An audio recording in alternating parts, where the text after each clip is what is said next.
Since the dawn of man, there has been an interest in the heavens that so effortlessly bend above us. It has captured the imagination of billions and has left us with countless yet unanswered questions, all of which stir within and amongst us. It very well could be true that that very interest in the heavens and the goal of trying to know it is what led to all of the branches of knowledge today. After all these years of exploration and discoveries of the heavens, what is it that we have come to know about it? The objective metaphysics is existence exists, which implies two corollary axioms, that something exists which one perceives, and that one exists possessing consciousness. Consciousness being the faculty of perceiving that which exists. The axiomatic concepts of objectivism will be sufficient to get us started in understanding reality. This film provides an account of the history of physics, of those explorations and discoveries of the heavens, and does so by following the principles of objectivism, the philosophy created by Ayn Rand. For science and philosophy, we luckily already have some material from natural philosophy and physics, as well as from Leonard Peikoff lectures, which can help us understand the nature of reality in more depth. In a few of Dr. Peikoff's lectures on objectivism, he discussed a humorous epistemological placeholder that he and Ayn Rand would use in place of the question of what existence is made of. They called it the little stuff. The little stuff is that which is where nothing isn't. It fills the universe and can be otherwise called the ether. It is common to hear that the ether was proven to not exist, and in one sense that is true. However, it is also true that there are thousands of ether hypotheses of the last 2,000 years which have been proven to not be true. Specifically, when people talk about the ether being proved false, they are talking about the luminiferous ether. Pop science has taken the idea that the luminiferous ether does not exist to the extreme, turning that statement into no ether exists. This then drips down the pop science tubes until the message becomes, the universe is an empty void where nothingness exists and other universes might exist on the other side of vast stretches of nothingness. These types of ideas about the universe are dead wrong in every regard except one.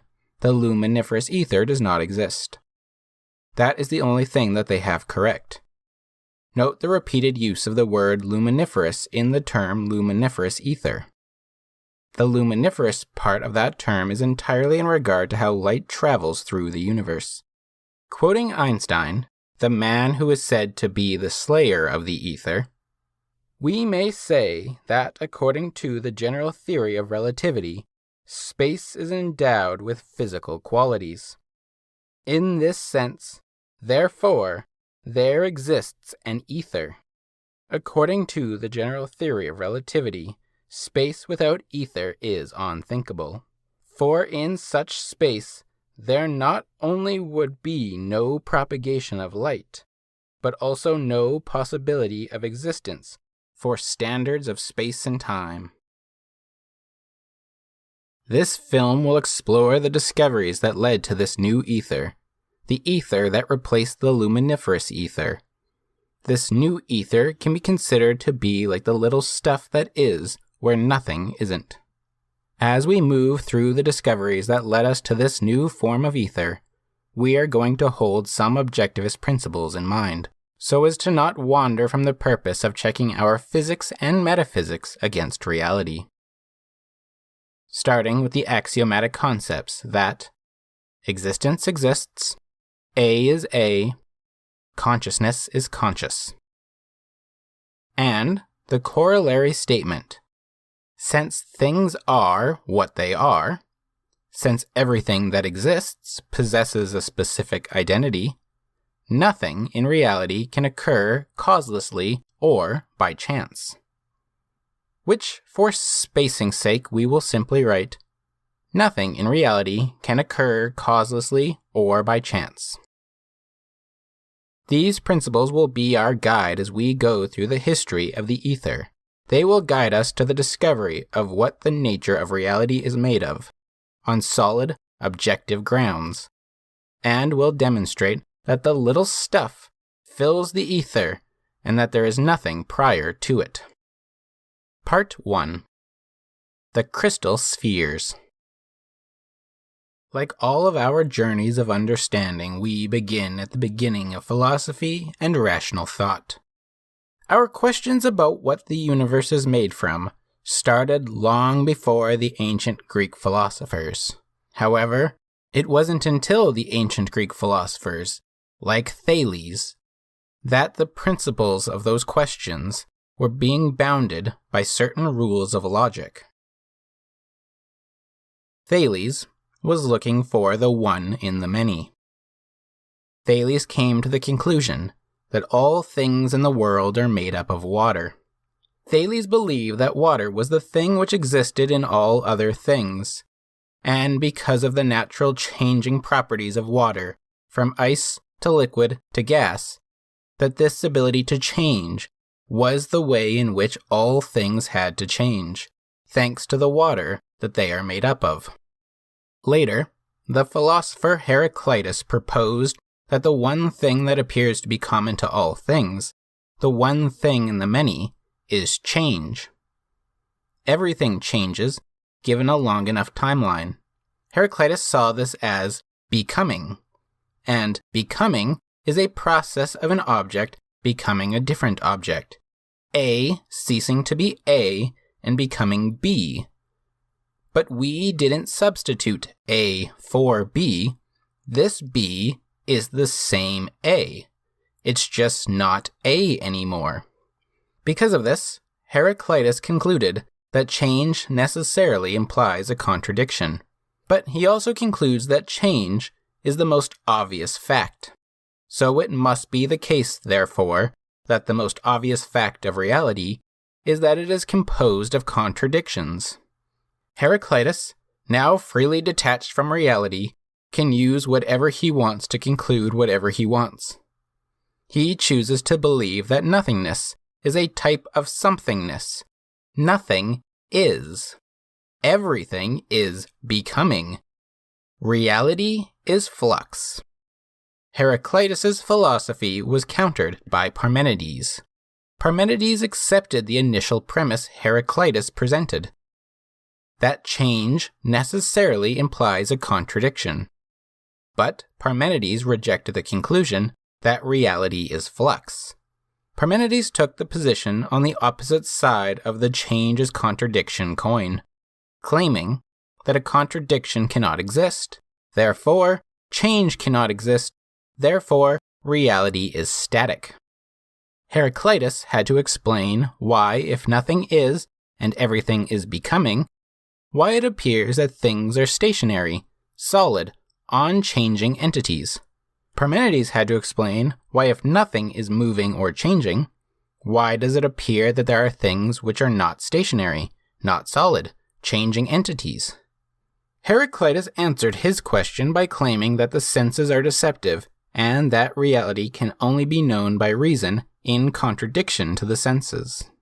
Parmenides answers his question by claiming that there are no individual entities. The universe is one unchanging entity he calls the One. And since we think we see individual entities, that is evidence that the senses are deceptive. Parmenides' conclusion is false because of the last premise he introduced to his argument. Parmenides' starting basic principle was, what is, and what is not, and what is not can neither be nor be thought about. It is this starting premise that led Parmenides to conclude that Heraclitus was incorrect to claim that contradictions can and do exist. Given this premise, Parmenides then deduced that 1. The universe must be uncreated.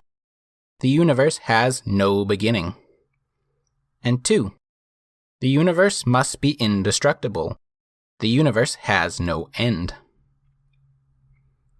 If the universe has no beginning and no end, then the universe is eternal. Further, there can be no part of this universe that contains a void, a region of the universe where nothingness is that which is where something isn't. Therefore, 3. The universe is completely full, solidly packed, a plenum. Parmenides' initial premise matches Ayn Rand's objectivist axiomatic concepts.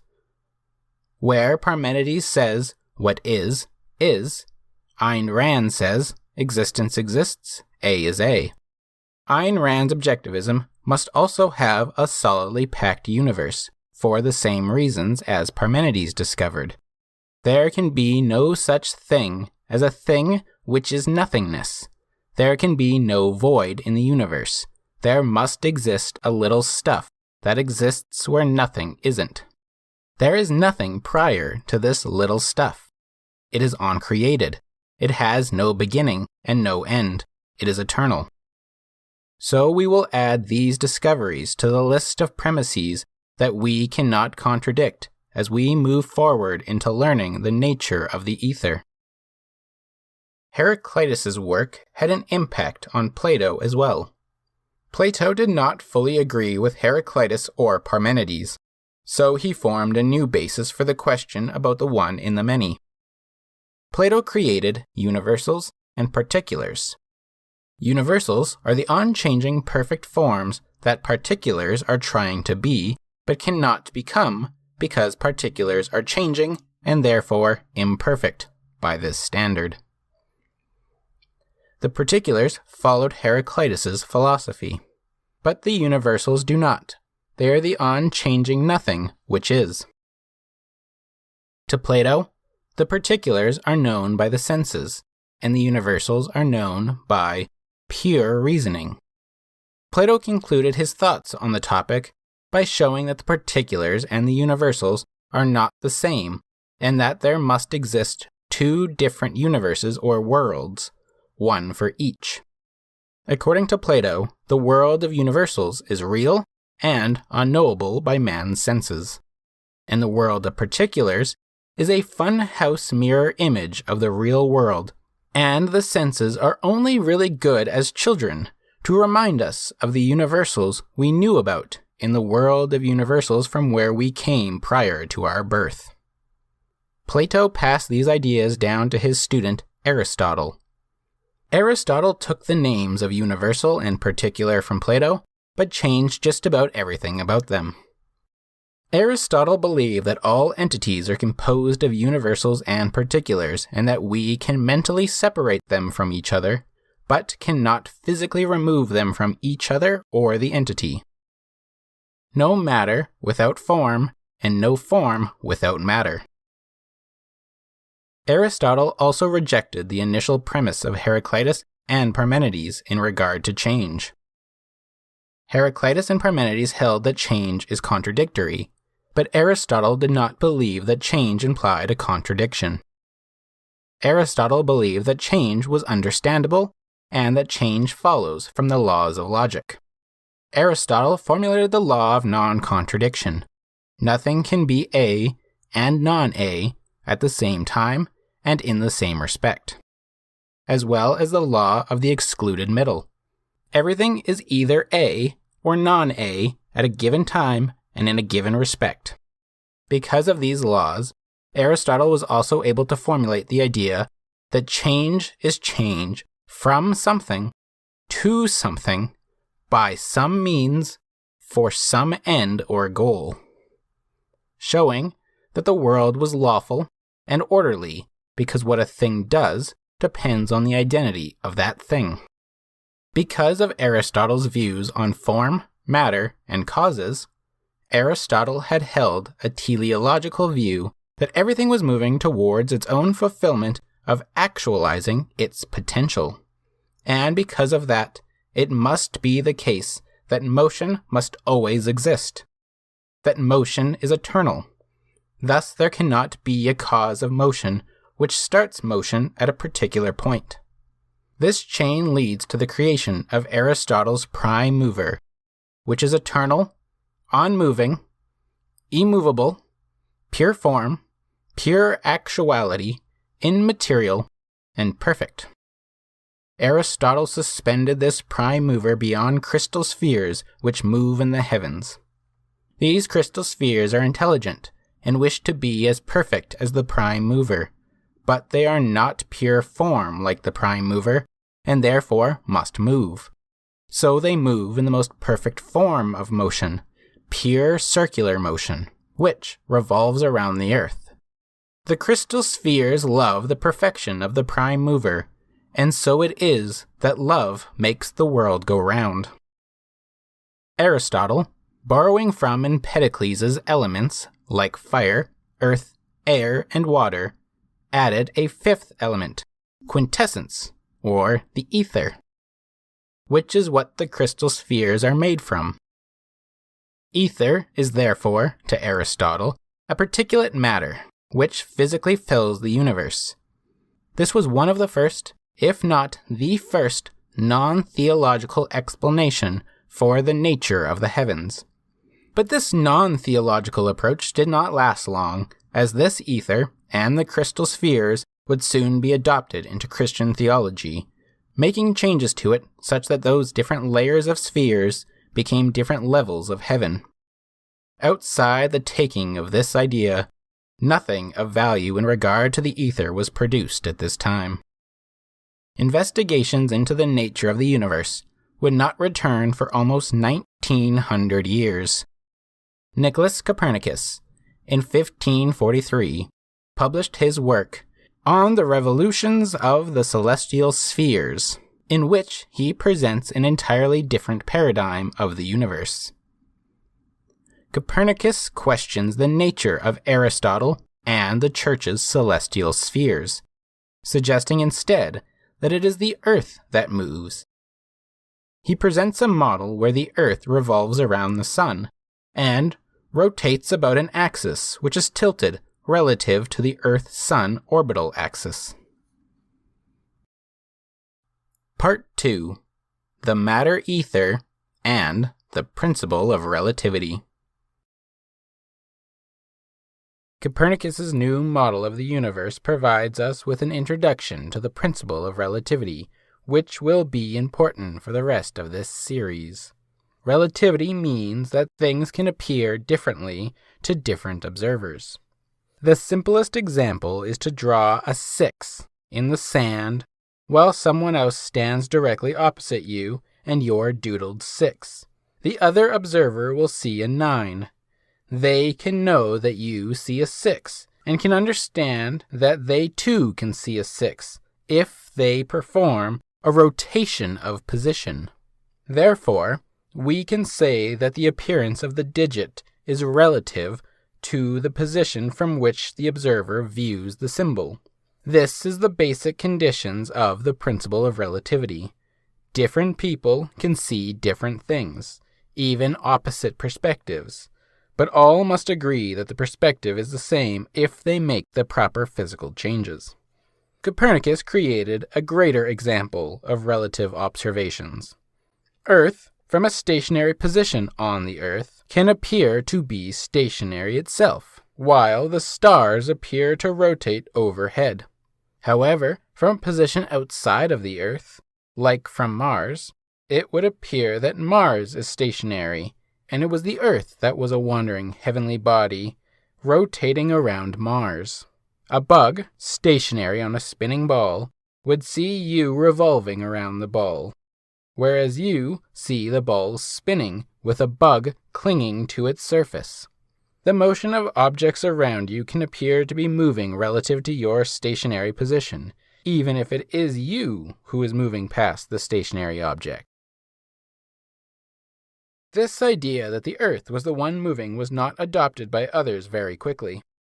One such disbeliever of Copernicus was Tycho Brahe.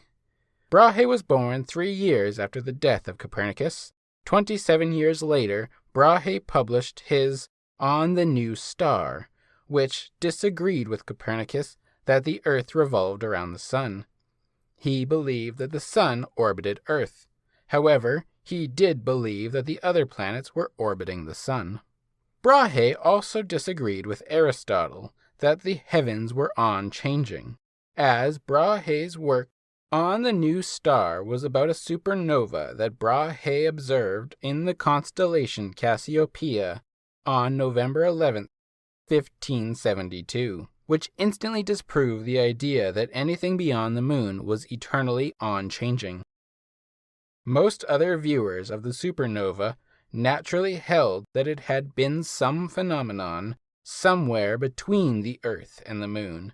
So Brahe's observation that this was in fact a change in the outer space brought with it another major paradigm shift. Suddenly, every single object that had ever been discovered in the night sky was not now an eternal, unchanging Platonic form, but rather was a physical object with physical properties, and that the light from these objects had to travel from the stars through the ether. Needless to say, this discovery raised far more questions than it answered. Now, there was research jobs for understanding inner space, studying the planets, the sun, other objects in the solar system, and now outer space, studying the stars and the other heavenly bodies that could only just barely be seen. In 1609, Johannes Kepler published his first 2 laws of planetary motion, which knocked down another pillar of Aristotle's celestial spheres. Aristotle believed that the planets moved in perfect spheres, but Kepler's observations of the planet Mars led him to the inductive conclusion that all planets have elliptical orbits. This inductive step requires an understanding of geometry, but once one sees the geometry, one will see why it gives Kepler's first law its 2 results. 1. All planets orbit on ellipses, and 2. The sun is not located at the center, but at one of the 2 focal points of the ellipse. A year later, in 1610, Galileo Galilei observed the moons of Jupiter. These heavenly bodies were previously observed, but assumed to be fixed stars near Jupiter, trapped in the crystal ether celestial sphere. Galileo observed that these objects were orbiting Jupiter, eclipsing the planet, then eventually moving behind the planet, then re-emerging and eclipsing it again. Today we call these moons the Galilean moons, and they were given the names Io, Europa, Ganymede, and Callisto. Today, however, we know that Jupiter has far more moons than that, having 79 moons in total. This was strike 3 for Aristotle, and it led Galileo to question whether other ideas of Aristotle were incorrect, like whether the speed of light was instantaneous, or if it had to travel the ether, taking time to get from one place to another. Despite the shown issues with the Aristotelian model, people struggled to grasp how it could be possible for Earth to be in motion. If Earth was in motion, that might help explain the apparent motion of the stars, but if Earth was in motion, and the distance to the sun was great, then the Earth had to be moving at great speeds. And if the Earth is moving at great speeds, wouldn't it be the case that jumping straight up into the air should displace you the distance the Earth moved while you were not touching it? Galileo wanted to put an end to this argument, and in 1632 he published the work that would get him in trouble with the Pope, Dialogue Concerning the 2 Chief World Systems. This dialogue between Salvati, Segredo, and Simplico was used to demonstrate the Copernican model in full, including answering concerns that the fool Simplico asked. Given that the Pope's views match those of Simplico is one of the reasons that the Church had Galileo put on house arrest. Galileo stated openly in the starting section of his book, "I have taken the Copernican side in the discourse." The dialogues thus present the mathematics and theory behind how the Earth moves and the effects that this cause has on the planet, such as the tides. This book contains within it a thought experiment which Galileo may have actually performed. Galileo's thought experiment placed insects, fish in barrels, dripping water, object tossing, jumping men, and burning candles inside the cabins below the deck of a ship with the windows closed. From inside the ship, on a calm day without external forces acting on the ship, meaning no wind or waves are pushing the ship, it is floating still. The insects fly in every direction, no direction appearing to take any more effort than any other direction. The fish all swim in different directions, without any direction requiring more effort than any other. Water from a container with a slightly open valve drips water straight down into the center of a bowl below it. Objects that are tossed with the same required effort, no matter which direction they are thrown. Jumping straight into the air does not cause you to land in a different location than the spot you had jumped from. And the candle smoke rises in each direction equally, not one direction being more favored than another. If you repeat all of these tests when the ship is sailing at an unchanging velocity, meaning the ship will not accelerate or slow down at any time in its movement, each result will be the same as when the ship was not in motion at all.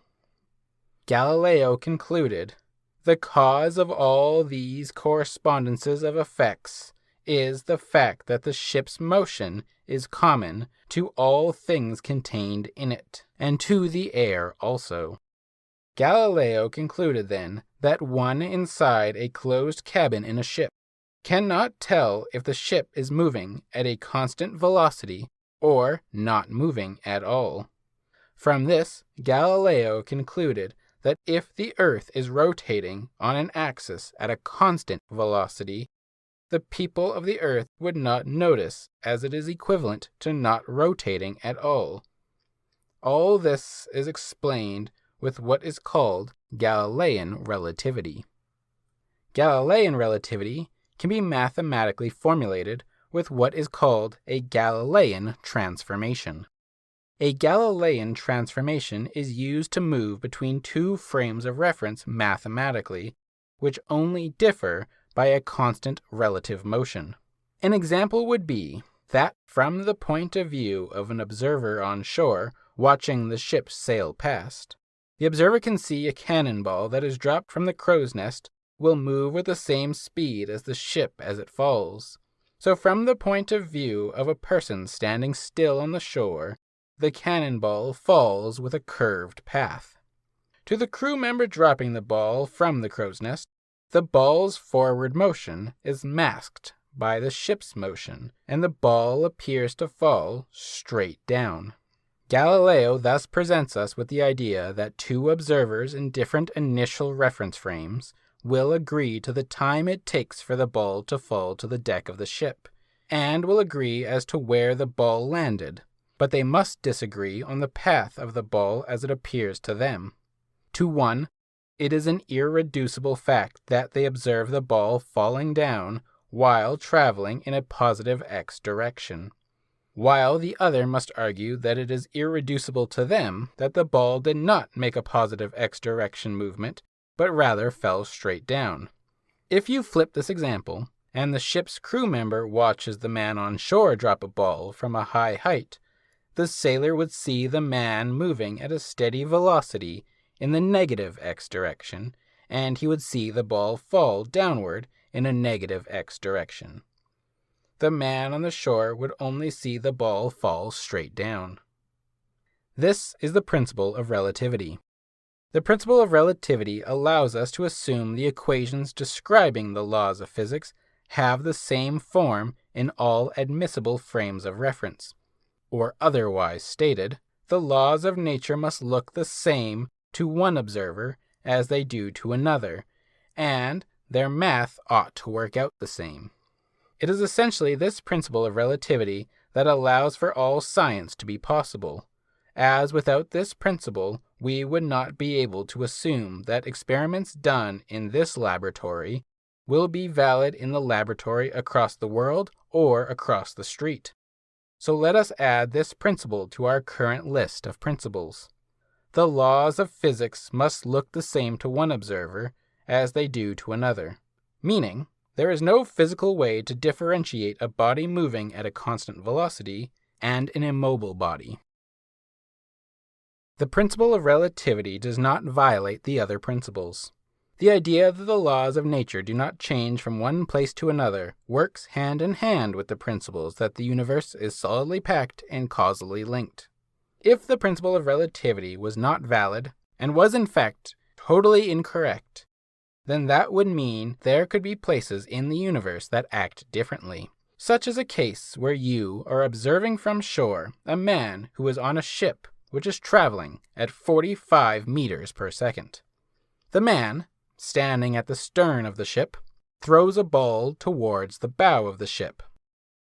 From these crew members' perspective, the ball traveled at a speed of 13 meters per second. If the principle of relativity were wrong, then you, standing on the stationary shore, would never see the ball reach the front of the ship.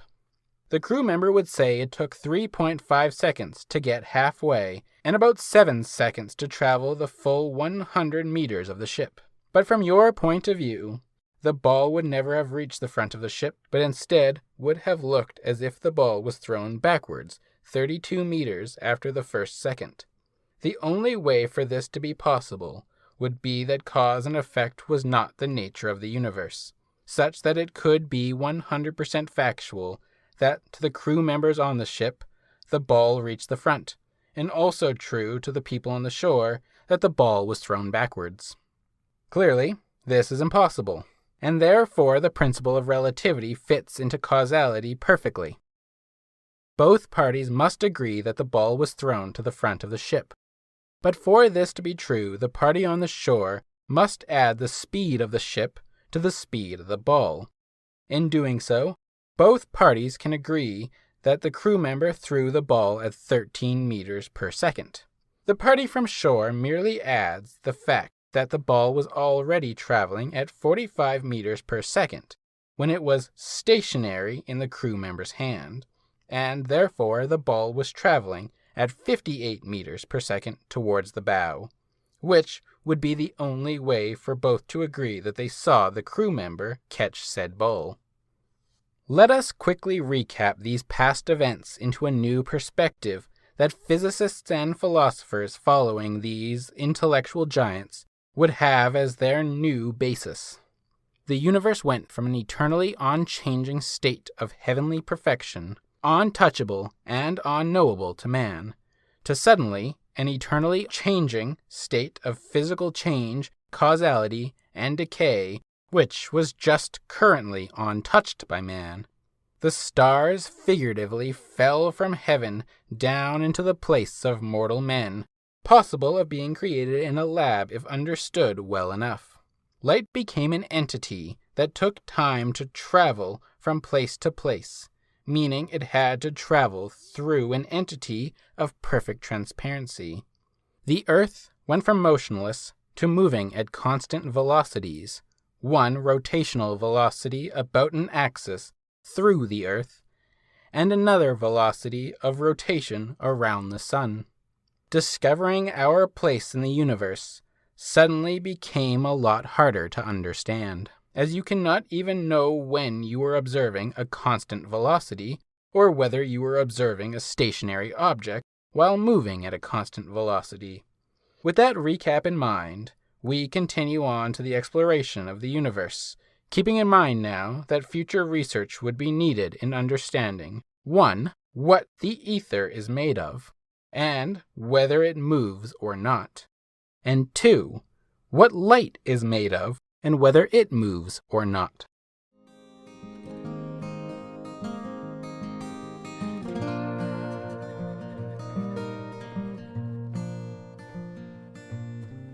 Within the same dialogues, Galileo also argued that light need not be instantaneous, but may actually have a finite velocity.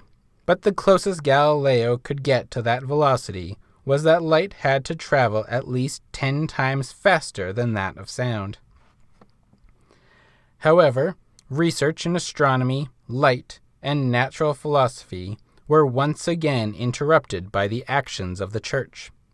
The natural philosopher René Descartes had written in 1629 through to 1633 about the nature of the ether and the solar system.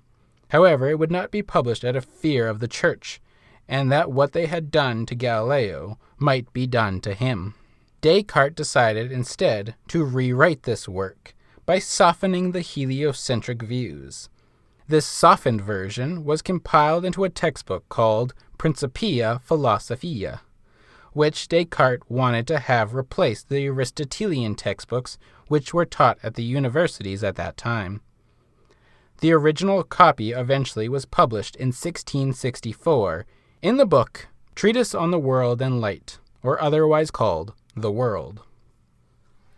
In Book 3 of Principia Philosophiae, under the title of The Observable Universe, Descartes states, "The only difference between my position and those of Copernicus and Tycho is that I don't attribute any motion to the earth."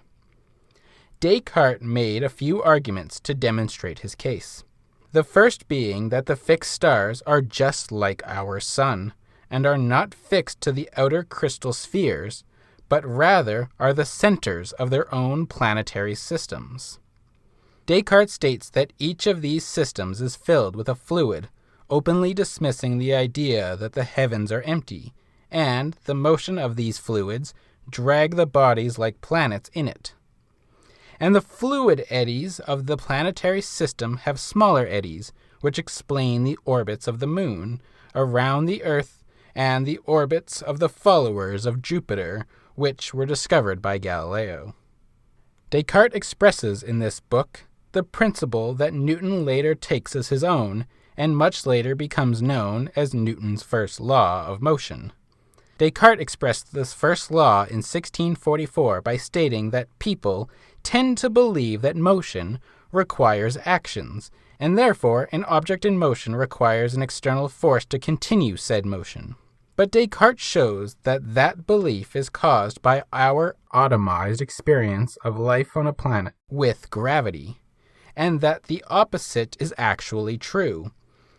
That it takes effort to prevent the body from moving down, including your arms, that the motion is ever present and we apply effort to stop ourselves from collapsing, and that we require effort to continue motion because of friction and gravity, otherwise we would remain in motion. Descartes saw this motion as intrinsic to the functioning of reality, and assumed that each natural element intrinsically moved at different speeds, such that fire element particles were intrinsically fast, and their quickness tore holes in slower objects which we see as burning or disintegrating. Air, earth, and water were naturally slower elements. Descartes held that the earth was trapped in this fluid and was itself at rest. The quick motion of the ether traps the atmosphere to the earth, and the motion of the air trapped the rocks to the ground, as rock is intrinsically stiller motion, and all is carried by the heavenly fluids. Quoting Descartes, "Let us assume that the earth is at rest, having no innate tendency to motion, because we don't see any such propensity. But let's not think that this prevents the earth from being carried along by the currents of the heaven, following the motion of the heaven without itself moving. Compare this with an unanchored ship that isn't driven by the wind or oars, floating motionlessly in the middle of the ocean, though it may be imperceptibly carried along by the ebbs and flows of the great mass of water. In this strict sense, the earth is not moving, nor are the other planets, because they are not transferred from the vicinity of those parts of the heaven which they are in immediate contact, insofar as these parts are considered as being at rest." Part 3. What the heck is light and ether anyway.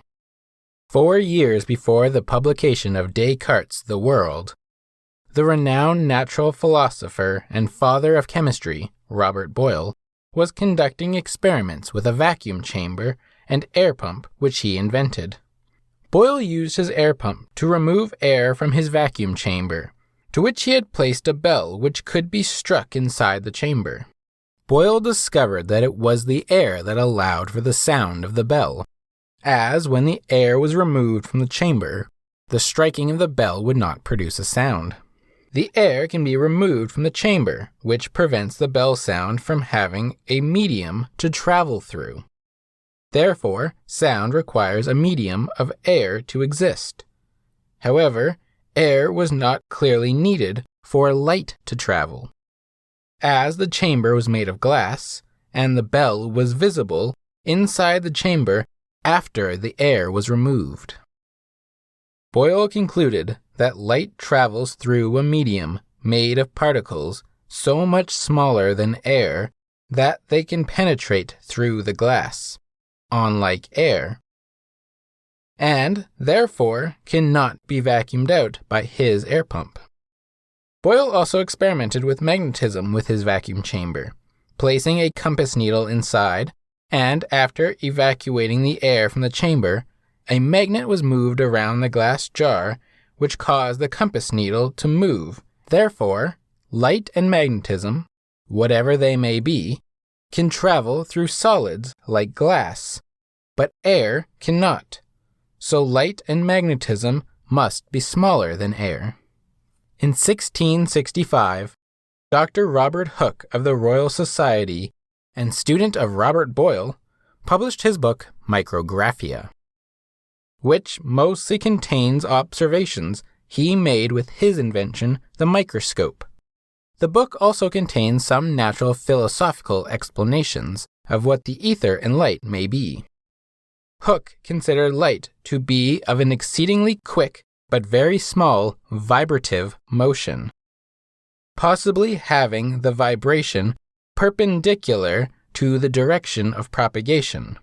Hooke's ether was similar to Descartes' in a few ways, and differed drastically in many other ways. Hooke thought if light was leaving stars in particular form, then stars would have to get smaller over time, as the amount of light particles leaving the stars would leave the star with no more fire element particles after a brief period of time. Hooke, being the man that gave us the spring equation, believed that light had to travel through the universe like a bunch of springs attached to each other, such that a motion of light physically traveled through the universe, but the restoring force of the spring would return energy to the source, and therefore would not deplete the stars. Descartes' ether had sent energy through the little stuff, like energy is transferred through tightly aligned billiard balls, such that no object moved, but rather that light energy would just be the tendency to motion, whereas Hooke held that light itself was in motion. Hooke, being the student of Robert Boyle and main assistant to Boyle's experiment, had learned that sound is propagated by the medium of air, and so, like sound, light traveled in straight lines propagated in all directions with longitudinal spring-like motion, an idea that will be picked up by Christian Huygens some 30 years later, when Huygens describes light spreading in all directions in a series of waves in what he calls the luminiferous ether. Descartes provided an explanation of how the planets are forced to move in the direction of the ether vortex, as he believed that the ether, heavens, was composed of fluid matter, which was in motion. Boyle provided an explanation that the ether was composed of matter that must be very small as to penetrate all things, and Hooke provided explanations as to how he believed light was traveling through that ether. In 1676, Ole Romer provided an observation about the velocity of light, such that it was possible for him to predict a planetary event to the minute. Romer was observing the Galilean moons of Jupiter, and discovered that the moon Io had a constant, predictable orbit around Jupiter when watching it throughout the week or month. However, Romer found that when observing that constant velocity over the period of a year, the time it would take to arrive would shift back and forth between too early and too late. Romer realized that since Earth and Jupiter are in different elliptical orbits around the Sun, there would be points when Jupiter and Earth are as far apart as they can get. And there will be times when Jupiter and Earth are at their closest. The further away Jupiter was from the Earth, the longer it would take light reflecting off Io to reach Earth.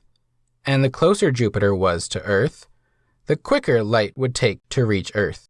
Romer found that light traveled at a velocity equal to about 22 minutes to span Earth's diameter, or about 220,000 kilometers per second, or about 136,701.66 miles per second. During the time period between 1665 and 1672, Isaac Newton was conducting research and teaching about optics. The former royal scientist of optics was Hooke, to whom Newton disagrees with both in the realm of physics and in a more personal way as well. Newton believed that light had to be corpuscular, and that color was based on the size of the particle, red light being of a greater mass size and speed, blue light being of a smaller mass size and a slower particle.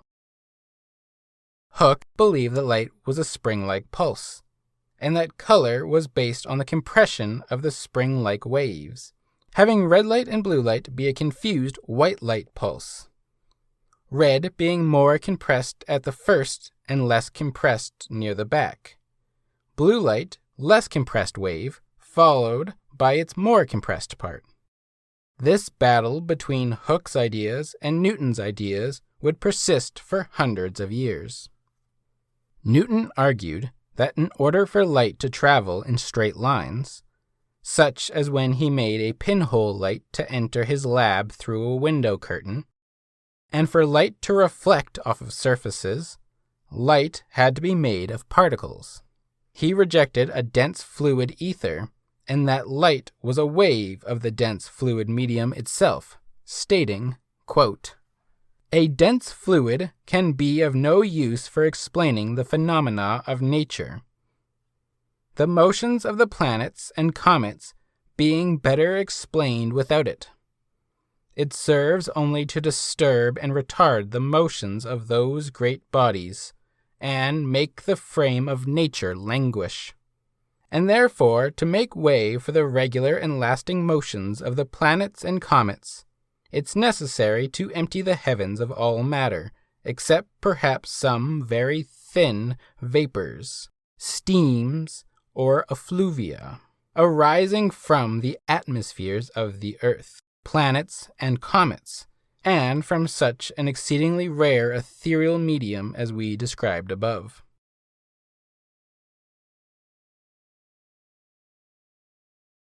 Newton also believed that if, according to Hooke, light consisted only in impressions propagated without actual motion, then in order for the sun to propagate light in every direction in an instant or in time, the light would have to bend into shadows as compressions in a fluid cannot propagate in right lines, and will bend and spread behind an obstacle, meaning the far side of Earth would see daylight bend around the planet, and it would light the sky at night. Newton also wrote that the vortex ether of Descartes and others doesn't account for the moons, as many moons around planets orbit against the supposed flow of the ether. Newton had no answer as to what the ether might be, and the only solution he provides in his book Optics is that God is capable of doing things we don't understand. However, what we got from Newton was that light can be described as a particle that is traveling through a medium. Newton's particles of light were based on the size of particles, And so, despite his research on light reflection being quite solid, and being the basis of optics, the corpusculars didn't have as solid of a basis for color and refraction as he had thought.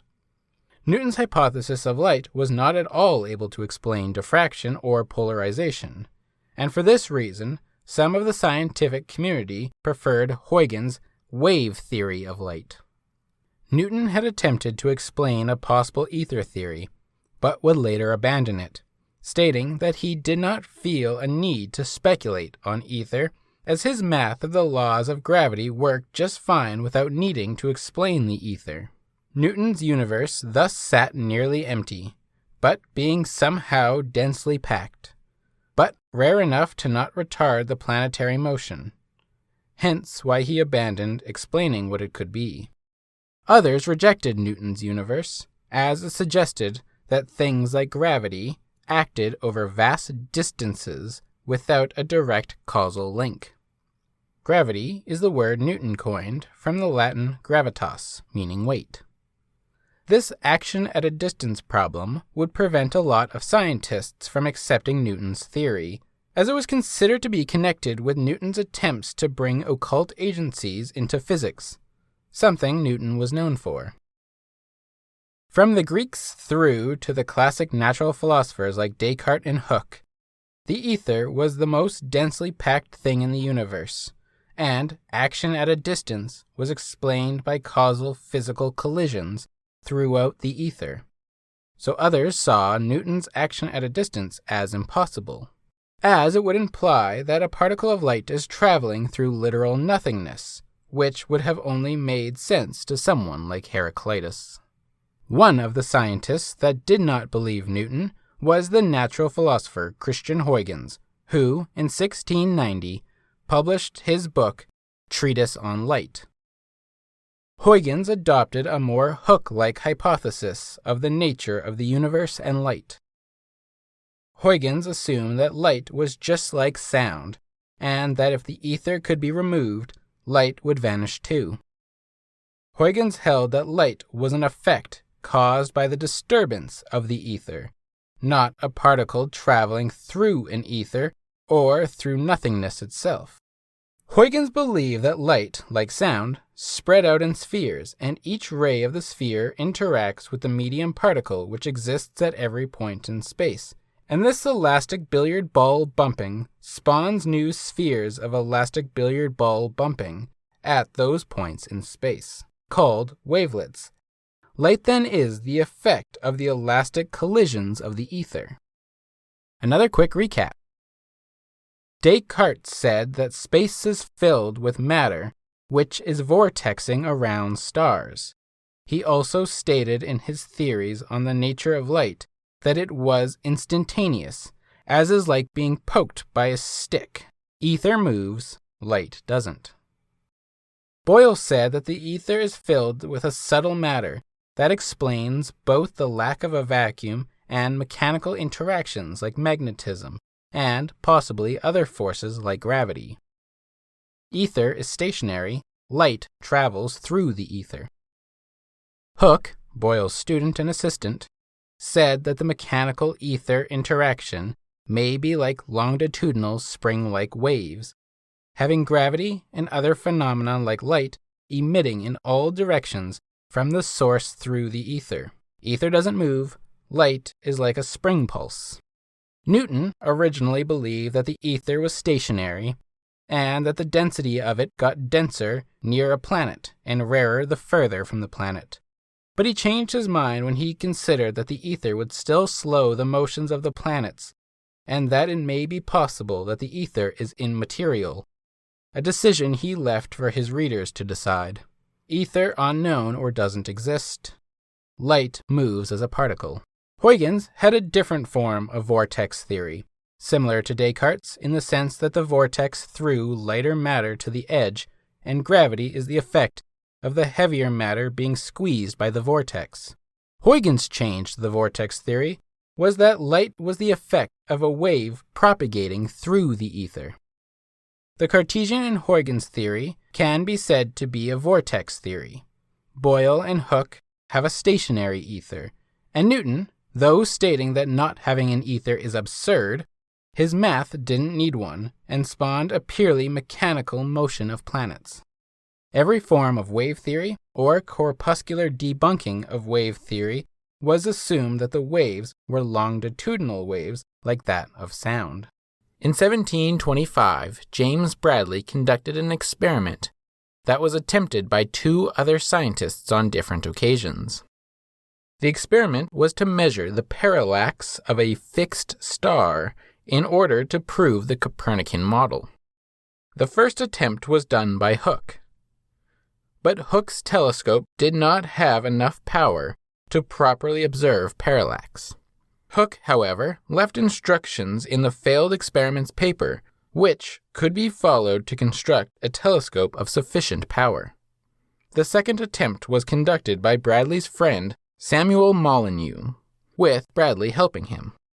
However, Molyneux unfortunately died, and so in honor of his dear friend, Bradley made the third attempt at the experiment. All three men chose the same star, Gamma Draconis, the head of the Dragon constellation. The star was chosen for the reason that it never sets in England, the country of its measurement, and it passes directly overhead at some point of the day or night. Molyneux's telescope was built to Hooke's description, but Bradley had to have a smaller one constructed after Molyneux died in order to fit it into his observatory. The experiment was to detect stellar parallax, which is an apparent change in the position of a star due to the relative position of the Earth as it orbits the Sun. Bradley expected to find he would have to move his telescope in a circle as Earth circled the Sun, as that motion would make it look like the star is moving in a small circle. What Bradley found, however, was that he would have to move the telescope only half of the year.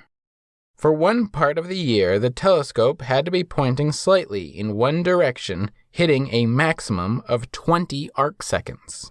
Then it would return back to 0 arcseconds 4 months later. Then, 4 months later again, he needed to move the telescope to a maximum of 20 arcseconds in the opposite direction.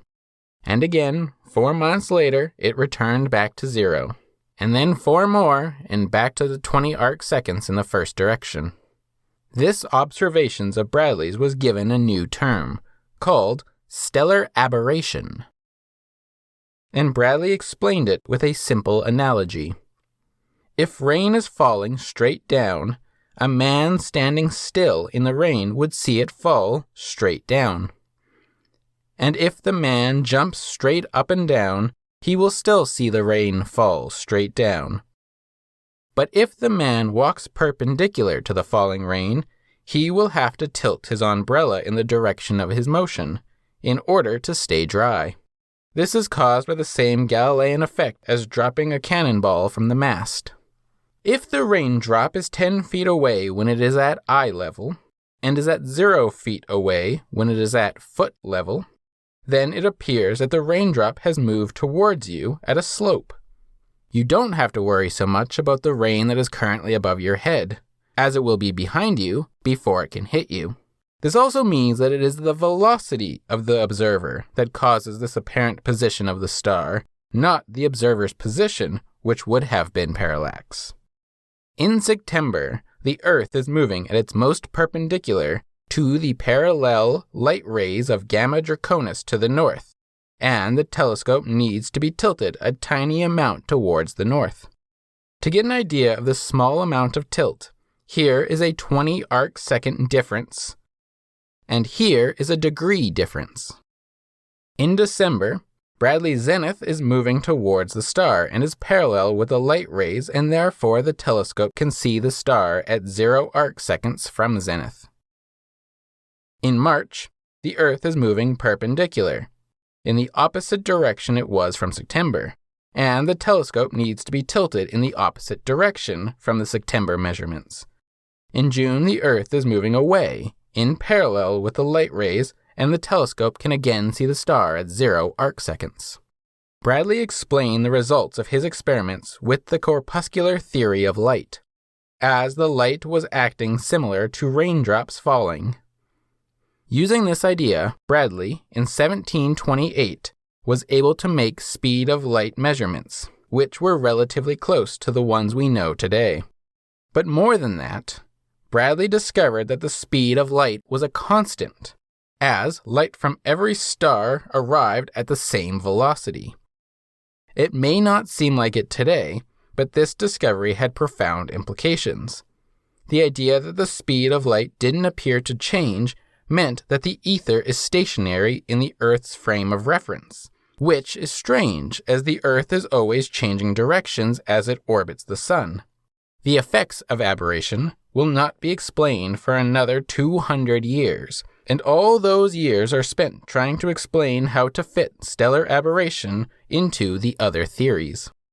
Newtonian mechanics of planetary motion, however, was starting to demonstrate that Newtonian mechanics was not a totally accurate understanding of the universe. Just as today we know that Einstein's general theory of relativity must not be the whole picture, as it does not fit perfectly with quantum mechanics. And so too did the physicists of the 18th century come to realize that Newton's mechanics were great for small and close everyday equations, but they could not accurately explain planetary motion in what is famously called the three-body problem. Systems like the Sun, Earth, and Moon were not calculatable with Newton's mechanics, and attempts to use them provided the wrong answers. One of the scientists working on this problem was the prolific mathematician Leonhard Euler, who, in the years between 1744 and 1746, became an anti-Newtonian theorist because of his work trying to use Newtonian mechanics. Euler eventually returned to the Cartesian vortex theory of the ether. However, the vortex theory predicted the motions of the planets would speed up, whereas the stationary ether theory predicted, as Newton suggested, that they would slow down the motions of the planet, and Euler had found that the Earth appeared to have lost a day since Ptolemy's observations of the changing length of a year. Euler also flipped Newton's ether idea, stating that the ether may be denser in space and rarer near the Earth in other bodies, making gravity an effect where we are pushed into the Earth as opposed to pulled or attracted into the planet. Euler never found a solution to what the ether was. However, his research into waves helped support his belief that gravity and other phenomena are caused by an impulse, as suggested by Hooke. Euler also took on Newton's optics, researching light and color, discovering that things like diffraction were better explained by light as a wave. Scientists like Augustin Jean Fresnel and George Stokes proposed alternative solutions to the reason why the speed of light did not seem to be affected by the ether. They assumed that there existed some form of ether drag, where the ether is dragged by the friction of the Earth when it is near the Earth, and has less or no drag in deep space. To understand this, let us return to the umbrella analogy. If the rain is falling straight down, and you are walking perpendicular to the falling rain, the rain would appear to be falling towards you at an angle. The ether dragging hypothesis would be analogous to the idea that as you walk, the air around you is dragged around you, such that when the rain gets close to you, it gets trapped in your local ether and is pushed by your ether wind. This explanation covers why Bradley may have had to tilt his telescope. If the ether is stationary and doesn't ever move, then the motion of the Earth should cause relativity effects, making the light appear to move at an angle as you move perpendicular to it, and straight down as you move parallel to it. However, this at all does not explain how the speed of light appeared to be constant. Thomas Young, in 1804, was one of the scientists that reasoned that light was a wave, and not a corpuscular as Bradley believed, and that the ether was immobile in the frame of reference of the Sun, and that the Earth had no effect on the ether. But he could not explain the aberration effect. However, Young was able to show that light is a wave in other experiments. His most famous experiment was the double-slit experiment. If light was a wave like sound or water as they expected, then there ought to be an interference pattern when light moves past and through an object in its path. In the same way that a water wavefront hitting a double slit will cause there to be two circular wavefronts, so should light if it is a wave. Young demonstrated in 1803 that by shining a light through the double slit, there was in fact an interference pattern at the screen. Young also knew that light had to be a wave in order to explain why light reflects and refracts at the same time. If light was a single ball, then it could not do both at once. However, Newton had already demonstrated that the ether, which is what would be waving, cannot be doing so longitudinally, as this would cause the disturbance of the motions of the planets and would cause lighting effects that we do not observe. So it was, at the turn of the 19th century, that light had to be a wave. That wave had to be a wave in something, and that something cannot be a wave like sound. Also, light would have to behave like a particle sometimes. The ether would have to have been densely packed, but rare, transparent, fluid, but sometimes solid, frictionless, and also maybe having ether friction drag. The particle theorists at this time attacked Young in his inability to mathematically describe the interference pattern of the waves of light. They thought that they could explain diffraction with the idea that beads of light bounce off of each other and cancel. The particle theorists thought that they could finally kill the wave theory of light by holding a science contest on diffraction in 1818 at the Academy of Science. The winner of this contest would thus put an end to one of the two theories. Either the particle theory or the wave theory was going to emerge the sole victor. The winner of this contest was Augustin Jean Fresnel, whose paper supported the wave theory of light. Fresnel, without knowing much or anything at all about Huygens and Young, had already integrated their two theories into his own original work. Young, discovering Fresnel, suggested that Fresnel submit his paper to the Academy.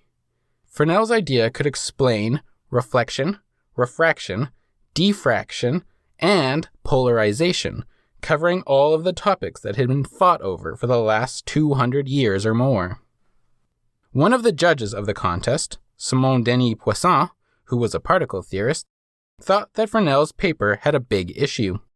That being that the center of a circular shadow would have to have a constructive interference pattern, thus having a bright light spot in the center of a shadow, which he thought was ridiculous. One of the other judges and the head of the committee, Dominique Francois Jean Argot, took up the challenge on behalf of Fresnel and proved that the bright light spot does in fact exist as Poisson predicted. This was the end of the particle theory of light. The only thing that was an issue for the wave theory in the past was the longitudinal nature of the waves, but Fresnel ended that issue by proving that light is a transverse wave, not a longitudinal wave. This had a whole new effect on the theory of ether, as transverse waves cannot travel in fluids, but only in solids. It seems then at odds that the ether had to be a solid to allow light to travel, and yet it had to be a solid that doesn't affect the motions of planetary bodies, therefore returning us back to the issue of ether drag. Fresnel in 1830 came up with the math that would be used for predicting and measuring the ether drag by massive objects. For the next 50 years, the scientists battled it out over whether ether drag was occurring or not. In 1851, Armand Fizeau conducted an experiment with the first interferometer. He believed that the light will be dragged around by a medium, and so he uses columns of water flowing in different directions. Fizeau believed that his experiment demonstrated a partial ether drag, but his results were a lot lower than he had expected. A follow-up experiment by Hoek demonstrated that there was no dragging effect, and Hoek could not figure out why his version of Fizeau's experiment failed. In 1871, George Airy conducts an experiment as laid out by Young in 1804, using stellar aberration and a water-filled telescope. Airy concludes that the stellar aberration remains, and the ether drag could not be measured. In 1881 and 1887, Michelson, and later Michelson and his partner Morley, conduct the most famous ether dragging experiment, the Michelson-Morley interferometer experiment. The Michelson-Morley interferometer experiment found that light appears to move through the ether at the same velocity in every direction, no matter where the Earth is in its orbit, and no matter which way they rotated the experimental apparatus. This is where the conclusion that the ether doesn't exist comes from. But this experiment cannot disprove an ether, something that has to occupy space. This experiment merely showed that the ether was not being dragged. It proves that the luminiferous ether doesn't exist. That light doesn't need a material substance called a medium, like air, water, or glass, in order to travel. It proves that the little stuff which exists where nothing isn't is not a particulate matter. From this experiment, alongside Bradley's and Airy's experiments, we can add to our list of premises which cannot be contradicted. The ether is not a particulate matter. Light traveling through this non-particulate ether retains a constant velocity in all directions to all observers. Part 4. The ether is dead. Long live the ether. During this time between 1799 and 1887, scientists in different fields of physics were hard at work on electricity and magnetism. The invention of the Voltaic pile in 1799, the first electric battery, allowed for the first time ever a steady continuous stream of electrical charge, which was thought to be a kind of fluid that flowed through the wire like water flows inside of a hollow tube. Before this continuous flow of electric fluid, it was demonstrated that static electricity can be used to reduce chemicals like tin, zinc, and antimony from their salts, which was something that was already known by alchemists, that fire will cause the transformation of matter in a process called calcination. The first productive use of this continuous flow of electrical fluid was used in chemistry experiments to reduce chemical compounds into their elements, as it was discovered by William Nicholson and Anthony Carlisle in May 1800 when their Voltaic pile's two wires were placed in water. The water completed the circuit of the battery, and the two ends of the wire produced bubbles, which turned out to be the gases of oxygen and hydrogen. This discovery led scientists like Sir Humphrey Davy to use the Voltaic pile to conduct chemical experiments, such as isolating, for the first time, chemical elements of calcium, strontium, barium, magnesium, and boron, as well as using the piles to create an arc lamp, the first incandescent light, which, despite our taking for granted view of light bulbs, was a huge deal, as this showed that there was some connection between electricity and light. That electrical sparks produced light sufficient enough to light a room. April 21st, 1820, Hans Christian Ørsted found that a magnetic compass needle was moved in the presence of the electric current, which was supplied by the Voltaic pile. Ørsted had no clue what was occurring, simply that it was doing so in spiral circles around the wire, and also that they were in planes perpendicular to the wire. The effect strength depended both on how close to the wire it got and the magnitude of the current. That reversing the current reversed the compass needles, and that it penetrated all non-magnetic bodies, whereas it moved all magnetic bodies due to their resistance of the electrical conflict. This was the first connection between the two natural phenomena, and its publication caused an explosion of scientific discoveries. In fact, it is likely one of the most important discoveries in human history.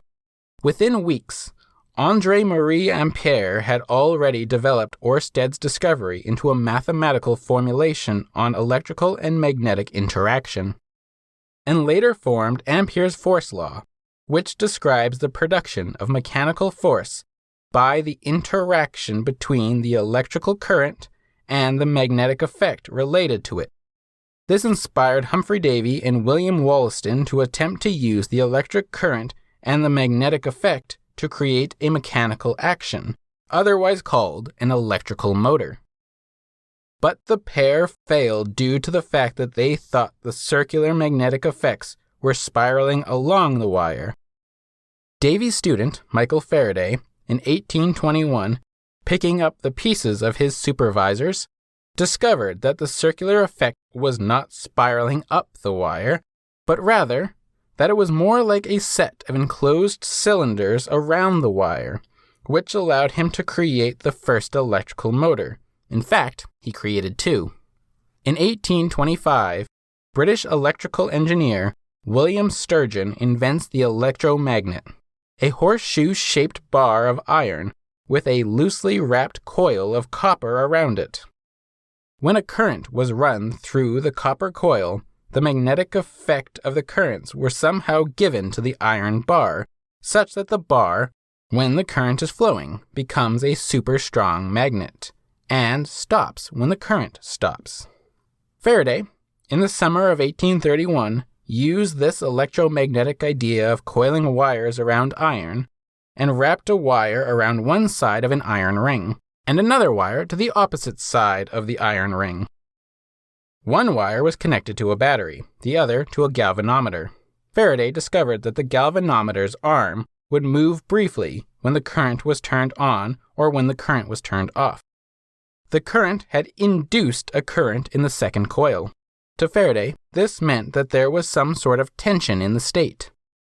To better understand what was happening, Faraday experimented with a permanent magnet instead of an electromagnet, and found that he could move the needle like that of the last experiment by moving the permanent magnet in and out of the coil of wire.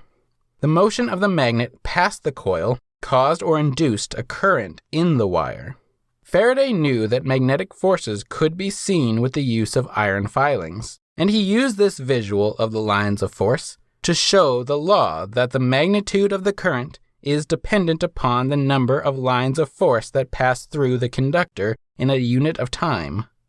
Faraday then quickly followed that discovery with the idea that a continuous stream of electric current can be produced by the spinning of a copper disc between the poles of a powerful magnet.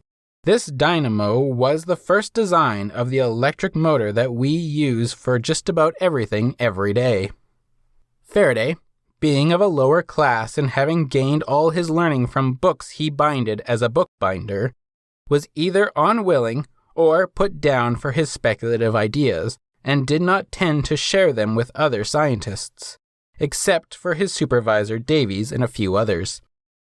However, on April 11th, 1846, a colleague of Faraday's was to give a lecture at the Royal Institute in London.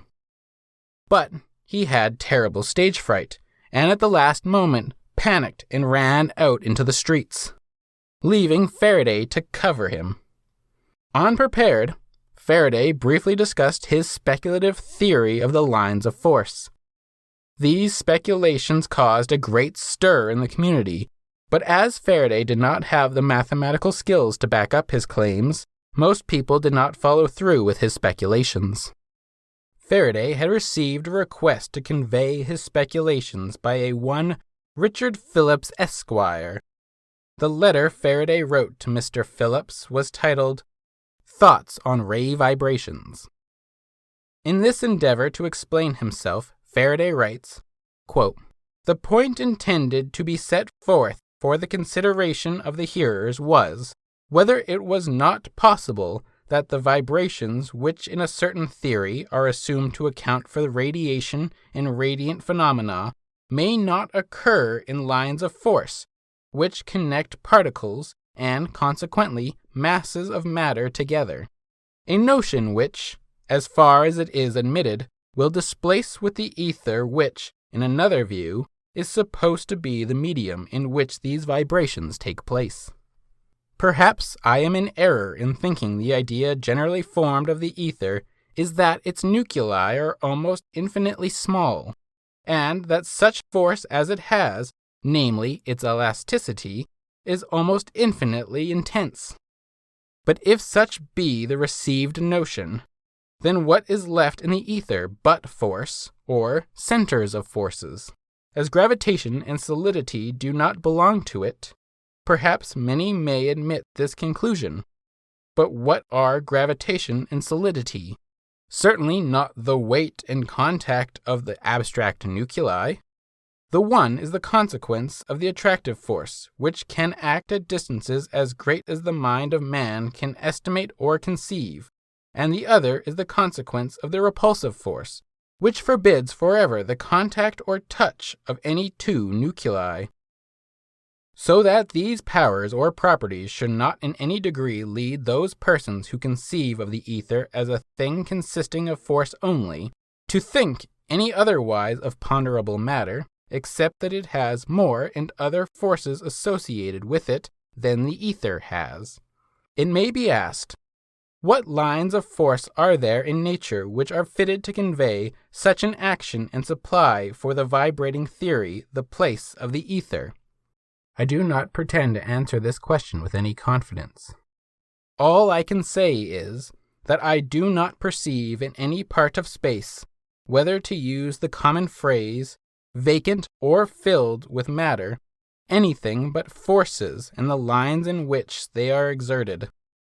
The lines of weight or gravitating force are certainly extensive enough to answer in this respect any demand made upon them by radiant phenomena. And so probably are lines of magnetic forces. And then who can forget that Monsanti has shown that gravitation, agration, electric force, and electrochemical action may all have one common connection or origin, and so, in their actions at a distance, may have in common that infinite scope which some of these actions are known to possess. The ether is assumed as pervading all bodies as well as space. In this view now set forth, it is the forces of the atomic centers which pervade and make all bodies, and also penetrate all space. As regards space, the difference is that the ether presents successful parts of centers of action, and the present supposition only lines of action. As regards matter, the difference is that the ether lies between the particles, and so carries on the vibrations, whilst as respects the supposition, it is by the lines of force between the centers of the particles that the vibration is continued. As to the difference in intensity of action within matter under the two views, I suppose it will be very difficult to draw any conclusion. For when we take the simplest state of common matter, and that which most nearly causes it to approximate to the conditions of the ether, namely the state of the rare gas, how soon do we find in its elasticity and the mutual repulsions of its particles a departure from the law that the action is inversely as the square of the distance. In 1849, William Thomas, commonly known as Lord Kelvin, in a letter to Faraday, explained mathematically how Faraday's predicted magnetic fields should affect the plane of polarized light. This led Faraday to reattempt his old experiments, and was able to prove that magnetism and light are related, in what has come to be known as the Faraday effect, which in simple terms demonstrates that a magnetic field can be used to rotate a polarized light, or, even more simply put, a magnetic field can control light. In 1852, Faraday wrote a paper entitled On the Physical Characteristic of the Lines of Magnetic Force, in which he cautiously shares his speculative philosophy on what he called force lines, and their role in the process of action at a distance. The scientists and philosophers of the last 2,000 years were attempting to get rid of this action at a distance, using the ether as some sort of mechanism, which was getting more and more complex. By this time, Faraday had held an entirely different view of that ether, no longer believing, like the others, that it was composed of particulate matter, but rather that the ether was the field which was capable of supporting the tension of electricity and magnetism's lines of force. The work of Faraday led to the work of James Clerk Maxwell. 14 years before the famous Michelson-Morley experiment conclusion, in 1873, James Clerk Maxwell had just completed his treatise on electricity and magnetism. Maxwell's treatise refrained from making claims about the ether, stating within, quote, "These and many other phenomena of electrical discharge are exceedingly important, and when they are better understood, they will probably throw great light on the nature of electricity as well as the nature of gases and of the medium pervading space. At present, however, they must be considered outside the domain of the mathematical theory of electricity." Maxwell, like Faraday and Newton before him, did not want to lose the facts of reality to speculations on the ether, and therefore none of them came to anything but physical truths to construct their mathematical formulations. All of Maxwell's equations are derived from physical observations, and the equations explain how the fields of force are constructed as demonstrated by the physical experiments that defined them. The addition of the Lorentz force law completed the understanding, as the force law explains how these fields will affect the things within them. Maxwell therefore showed how objects in the field create forces, and how those forces would in turn affect the objects in the field. Let us get a better idea of what a field is. A field is an abstract idea that says there can be assigned a value for each point in space and time. This value represents some physical quantity. For example, we can take a room and divide it up into imaginary boxes of equal volume. Say each box is 1 cubic foot, meaning extends 1 foot east to west, extends 1 foot north to west, and extends 1 foot ground to ceiling. If the room is 1,000 cubic feet, 10 feet in each direction, then there are 1,000 imaginary boxes stacked 10 by 10 by 10. This room can be said to become a field when we put a thermometer inside every box. The field in this case would be a scalar temperature field. The values at each point in the space of the room would be the temperature at that specific location, and those temperature readings would change over time. We can also stick other measuring devices in each box, like a gravity detector, an electromagnetic detector, a photon detector, a wind speed detector, and so on. Each of these detectors would register some physical quantity, which is the result of having received energy from the environment. The field of forces of gravity would have vectors which point in the direction of the Earth. The electromagnetic detector would register some electric and magnetic fields of force, etc. The fields, then, are just our way of dividing up space and time so that we can understand what each point in space and time is experiencing at any given moment. Faraday's lines of force require time to propagate, and Maxwell helps explain this with a real example. An electric current can cause a magnetic field to appear, but it doesn't have to be an electric current. A time-varying electric field, a short vibration in the electric field, can also cause a time-varying magnetic field, a short vibration in the magnetic field. And a time-varying magnetic field can cause a time-varying electric field. And this self-propagating electromagnetic field can be written as a wave equation, and the speed of this wave happens to be the same as the speed of light. Leading to the conclusion, quote, "The agreement of the results seems to show that light and magnetism are affections of the same substance, and that light is an electromagnetic disturbance propagated through the field according to electromagnetic laws. From this, we can conclude that light is an electromagnetic energy disturbance in the electromagnetic field." Conclusion: that which exists where nothing isn't. The little stuff is that which is where nothing isn't. It fills the universe and can be otherwise called the ether. The ether, if it had the ability to do so, might wish to quote Mark Twain to say, "The reports of my death have been greatly exaggerated. The ether is alive and well despite the claims to the contrary." Today, that ether has taken on the name fields or even space-time. The little stuff is not particulate, but that was never a requirement for Ayn Rand or Leonard Peikoff. All that was philosophically necessary was that something exists where nothing isn't. Today, we know that light is a packet of energy, an electromagnetic disturbance in an electromagnetic field, and that its speed is a result of its nature as a massless energy chain reaction of time-varying oscillations in the ether.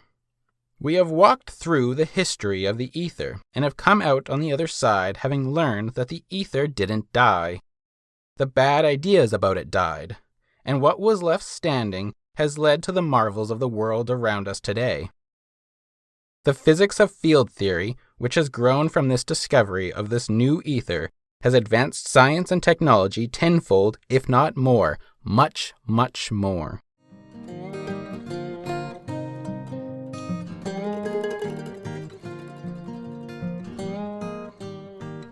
Refresher on the principle of relativity. Galileo, using one of the fastest means of transportation available to him, made a thought experiment about sailing ships and how physics tends to stay the same even if you are on a fast-moving ship. For example, you and your crewmates can play a game of cards inside the cabin of a ship while you sail at its top velocity. And the cards remain on the table, omitting any sloshing. However, to people that can see you playing cards from the shore, the cards, say as you fold your hand, dropping the cards straight down, appears to move at great speeds from where they used to be to meters away in the direction of the ship's movement. What appears to you as the cards falling straight down appears to people on the shore like you tossed them across the sea such that they landed where the table will be, not where the table was. Galileo summated that the laws of physics hold good for objects in constant motion, that the motion is relative, that to the crew on the ship, the people on shore are moving, and those people on shore say the people on the ship are moving, and aliens watching the Earth floating past think that both of you are moving. There is no universal stationary object which all other objects are judged against. There is no center or stationary.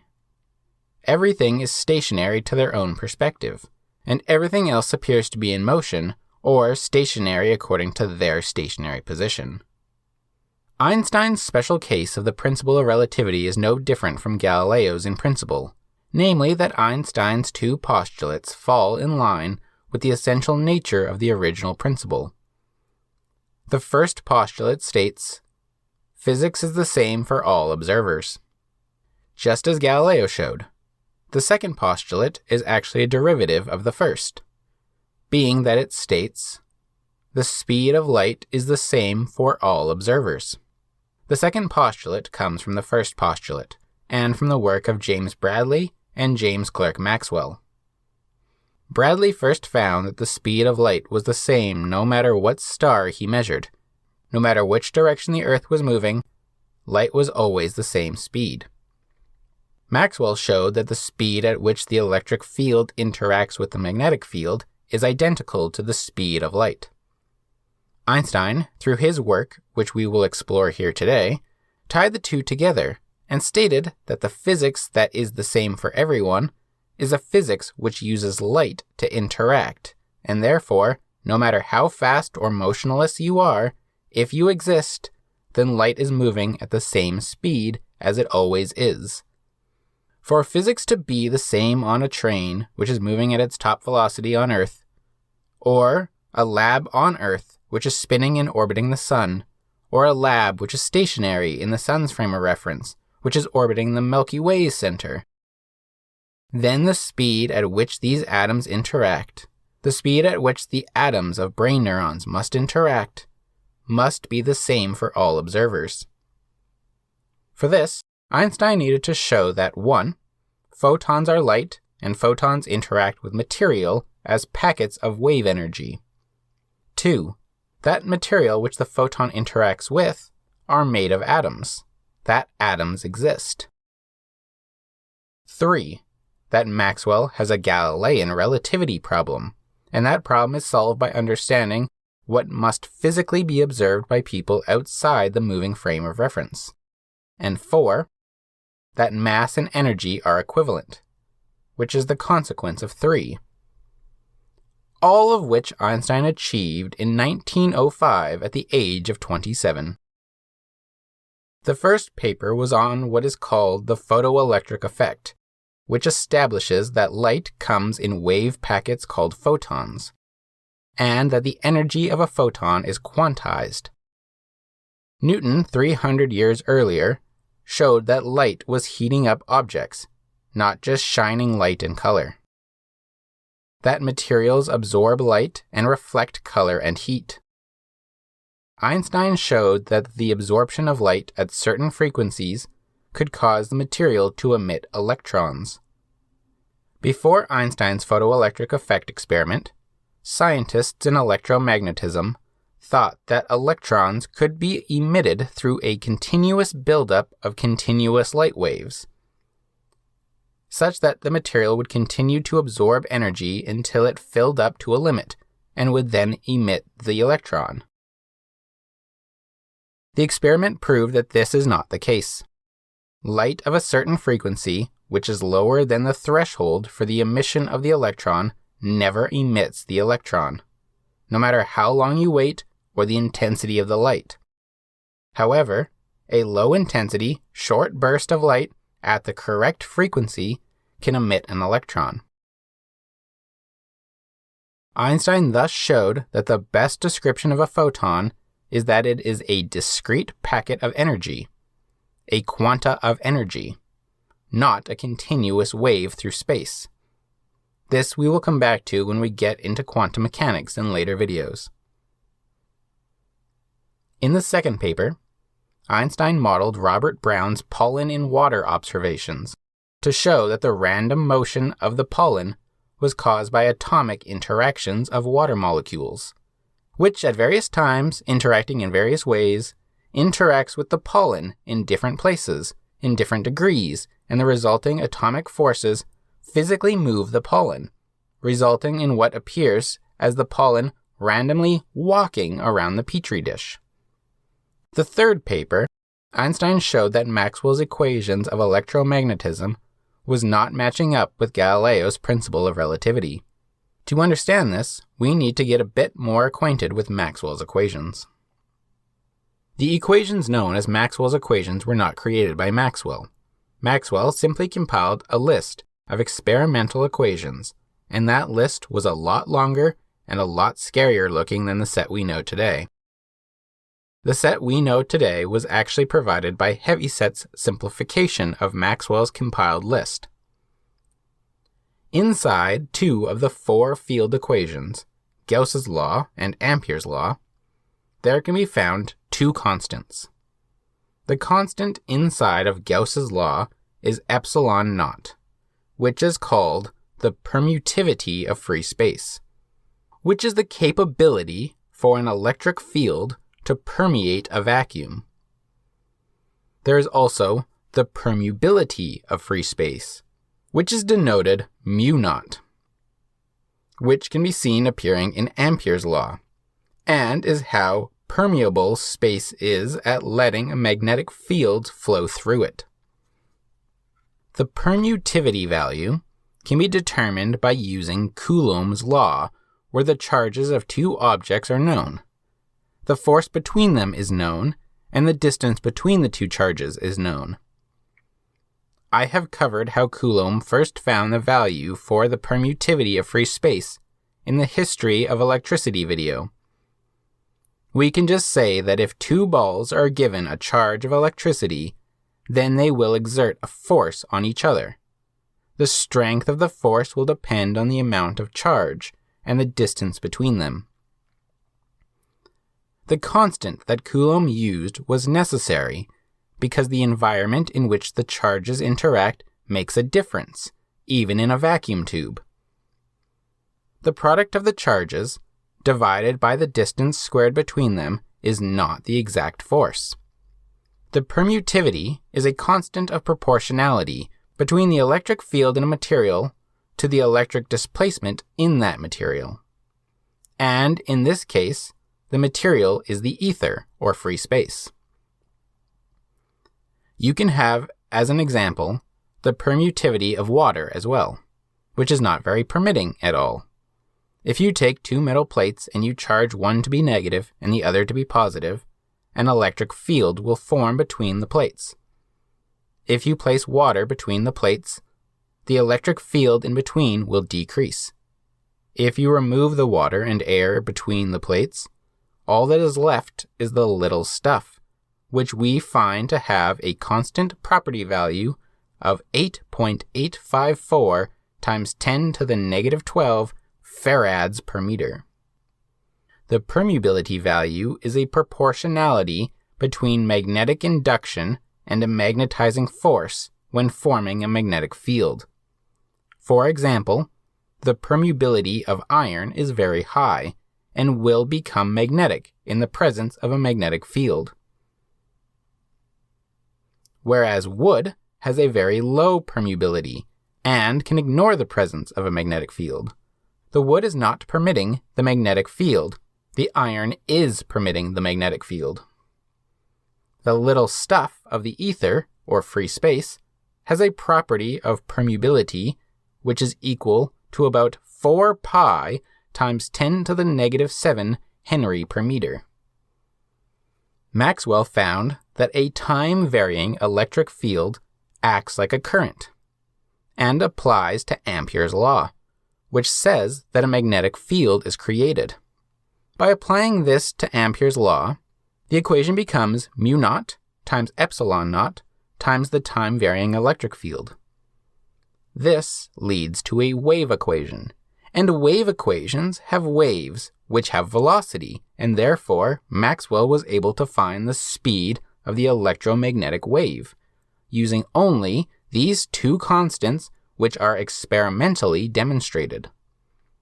Maxwell found that the electromagnetic wave happens to travel at the same speed that light was being experimentally demonstrated to be, and was therefore able to link electromagnetism with optics, showing that light is in fact an electromagnetic wave. This explains why the tests of the speed of light through an ether demonstrated a constant speed of light, no matter the motion of the observer or the source. The wave speed of light is determined by the properties of the free space, or the ether if you prefer. Here then we can add that the constant velocity of light is the result of the electromagnetic properties of the ether. Maxwell's electrodynamics has a Galilean relativity problem as shown by Albert Einstein in the introduction of his 1905 paper on the electrodynamics of moving bodies. Let us explore this quickly using a simplified electromagnetic law, which states that an electromagnetic force is created by an electric force and/or a magnetic force.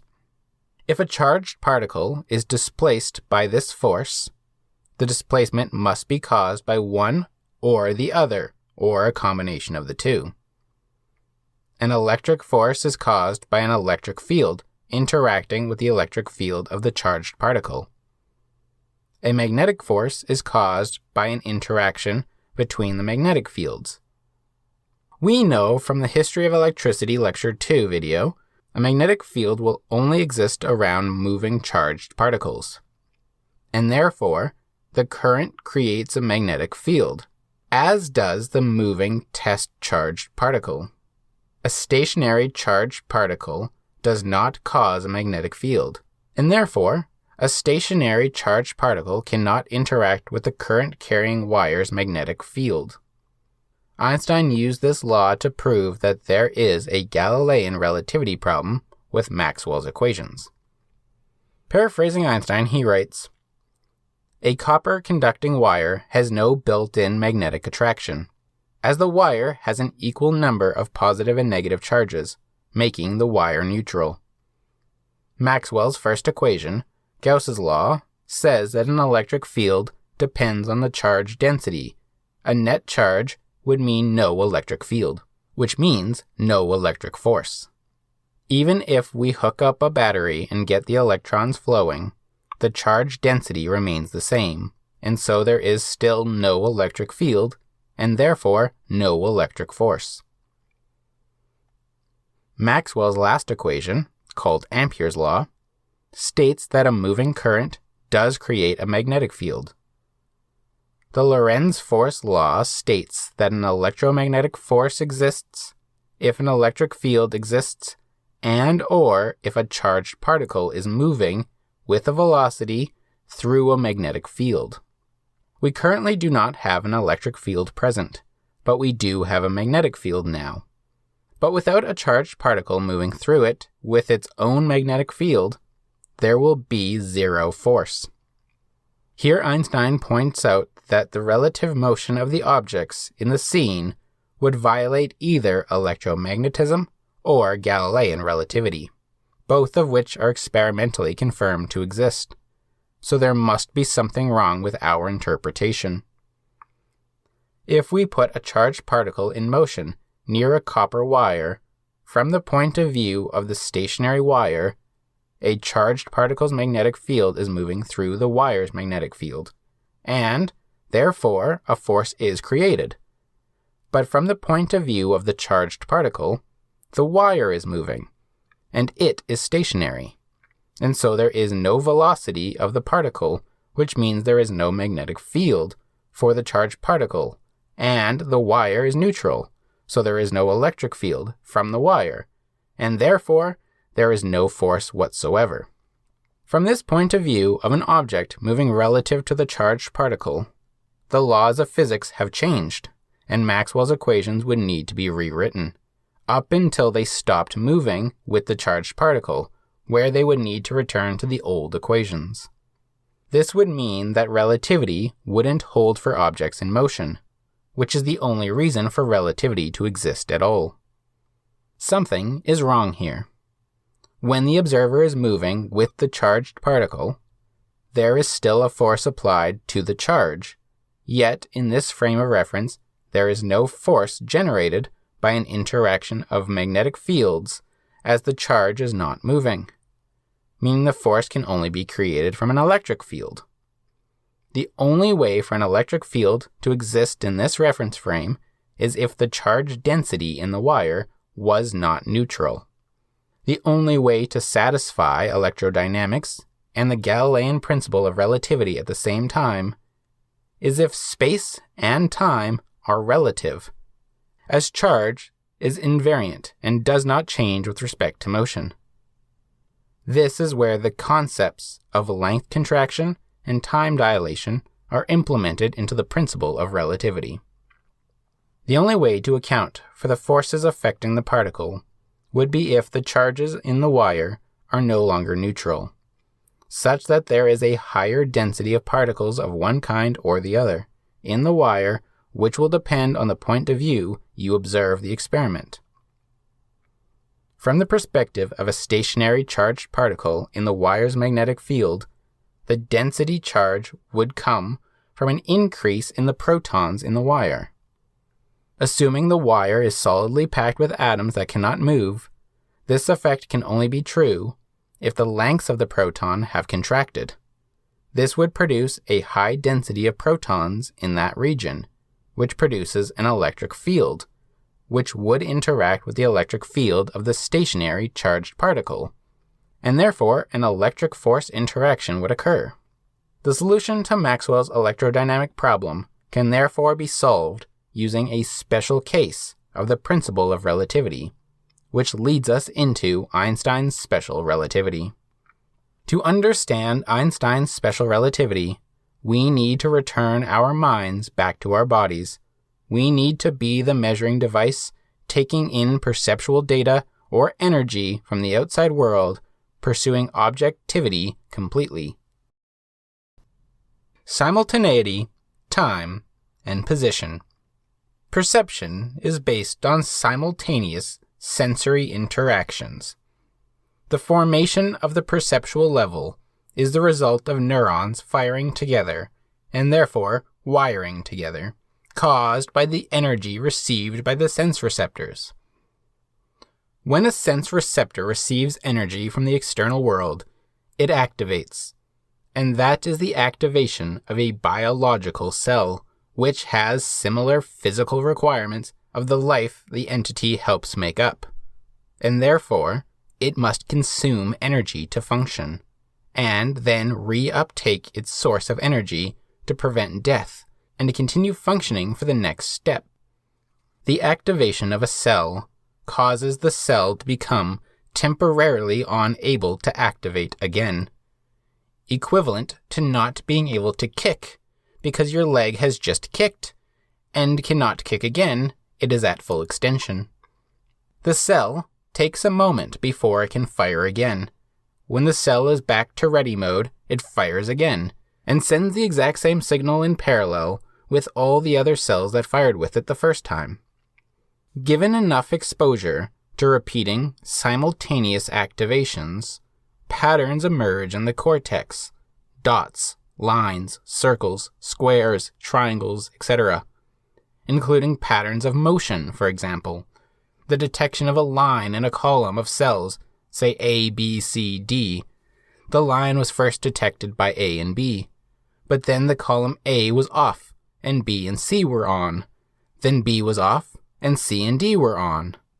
This impressionist-like detection of lines develops into perceptual detection of motion, either the motion of the object or the motion of us as the subject. An essential characteristic of a percept is the fact that it is perceptually constant. It does not vanish into thin air. It keeps its shape, size, color, etc. For an object to be perceived, it needs to be something that remains the same. It doesn't change over many reoccurring activations of sense receptors. And it needs to be occurring simultaneously to every sense receptor receiving energy from it. The perceptual level of cognition is based on simultaneous sense reception activations. This is what allows for classical conditioning in animals. The animal, or a small child, see baby Albert, is exposed to an object, and is constantly simultaneously exposed to that of a different percept, until the animal's perception of that object includes this other, unrelated percept.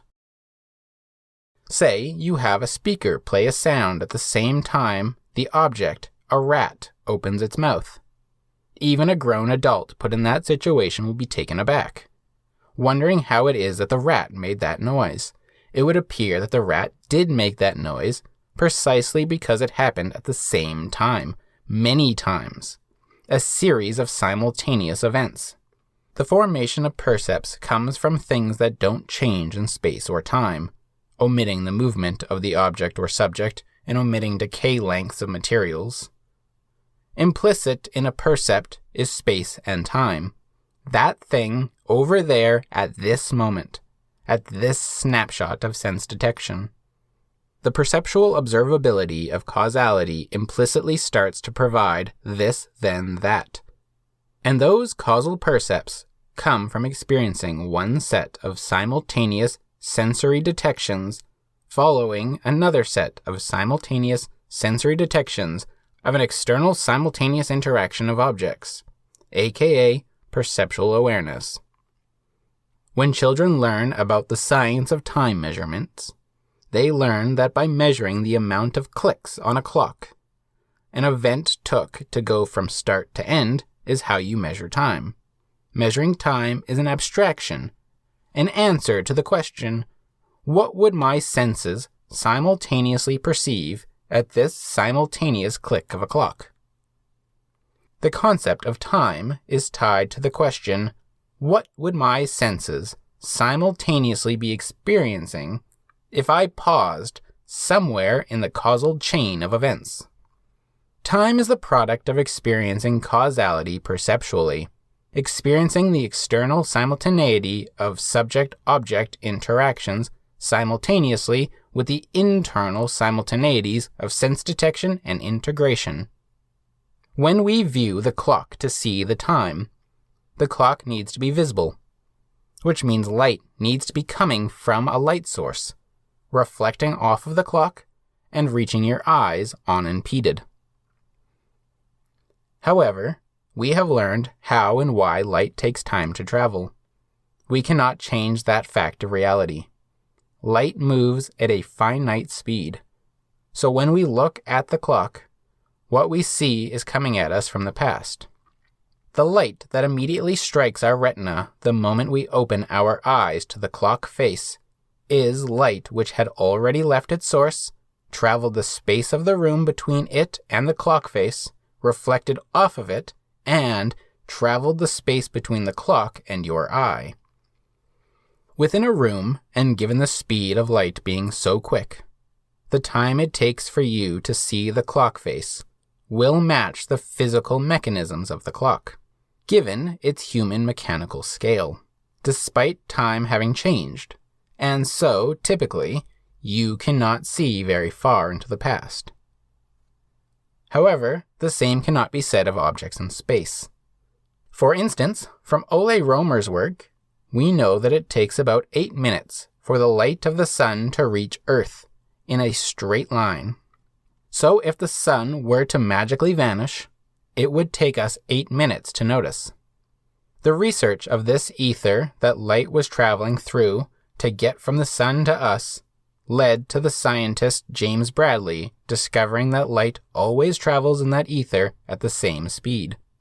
Further research was then conducted to check whether the Earth's motion, or something about the Earth, was causing it to only appear as if it were traveling at the same speed, through a process they called ether drag.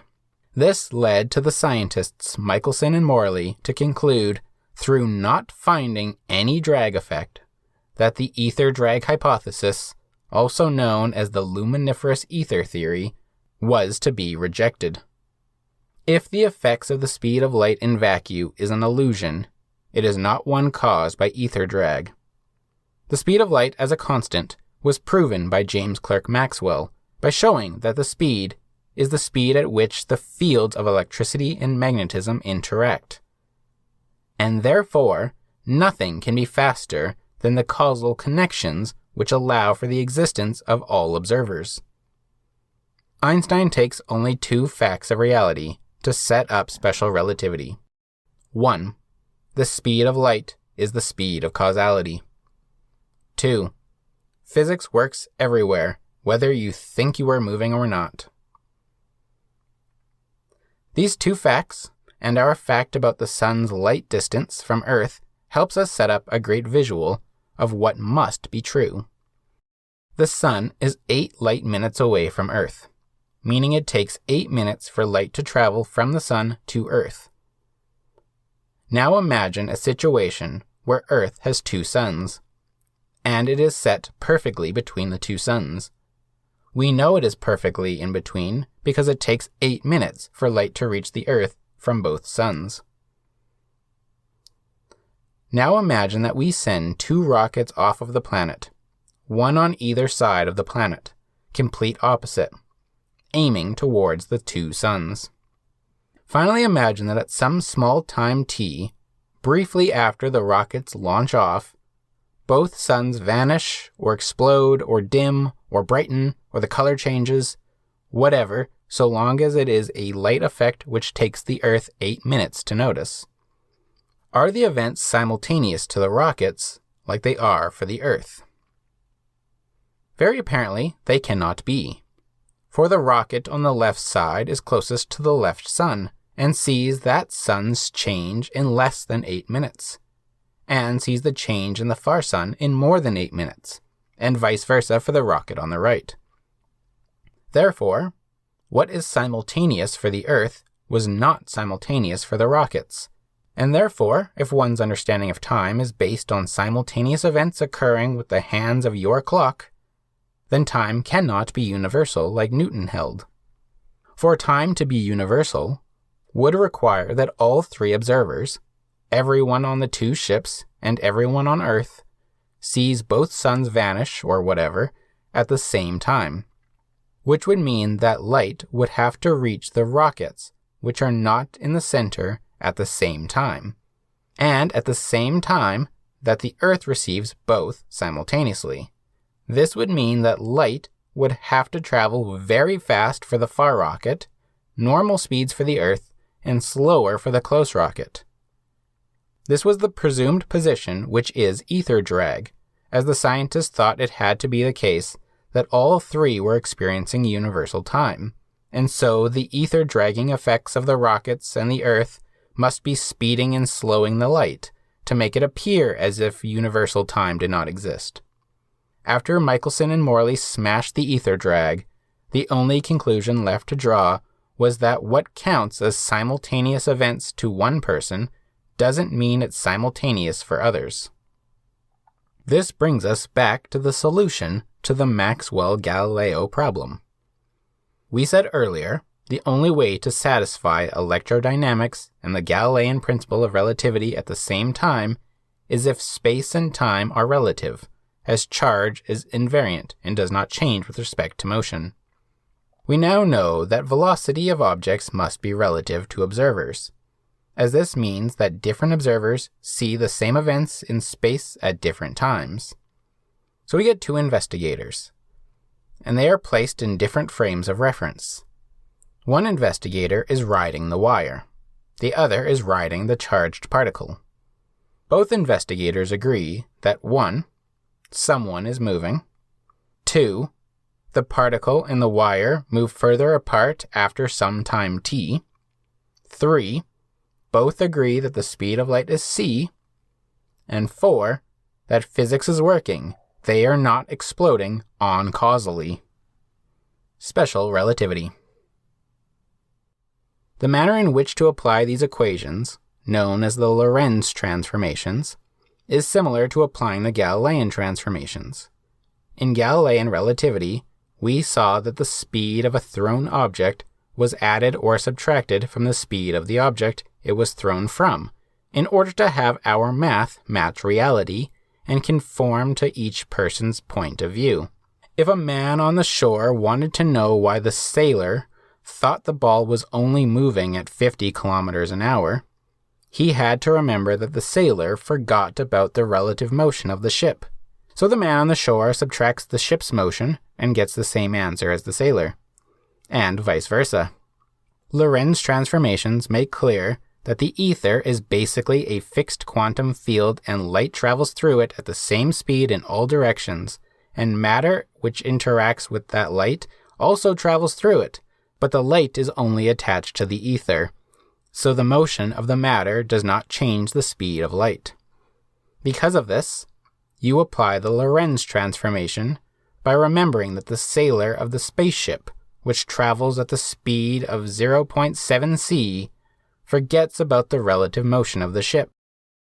And so the man on the planet has to multiply the sailor's measurements of time and distance by a factor which keeps the speed of light constant. This provides us with the definitions of proper time and proper length. Proper time: the time that elapses in the frame in which events all occur at the same location. Proper length: the length of an object in the frame in which events all occur at the same time. Alice and Bob are our two investigators. Alice stands on a train platform, holding an extended rod affixed to a flashbulb in each hand, which she is extending a total of 2 meters apart, in an east-west direction. Alice, using her brain, fires a neuron signal which is to have both hands turn on the flashbulbs at the same time. The light which is emitted from the flashbulbs will reach Alice's eyes at the same time. As light must always travel at the same speed in the same medium, then the flashbulbs must be equally far apart from her eyes, and the lights, from Alice's perspective, can be said to be emitted simultaneously. Bob is on a moving train, adjacent to the platform. Bob is moving at 0.7 c, eastward relative to Alice. If Alice is seeing both lights at the same time, then before Bob can see Alice at all, as the lights have not yet reached Bob, he uses his smarts and does the math. Since the speed of light is c always, since Alice has the two flashbulbs 2 meters apart, since Alice appears to be moving at negative v, then the light moving negative c must take longer to reach the left side of the platform than the light moving plus c reaches the right side of the platform.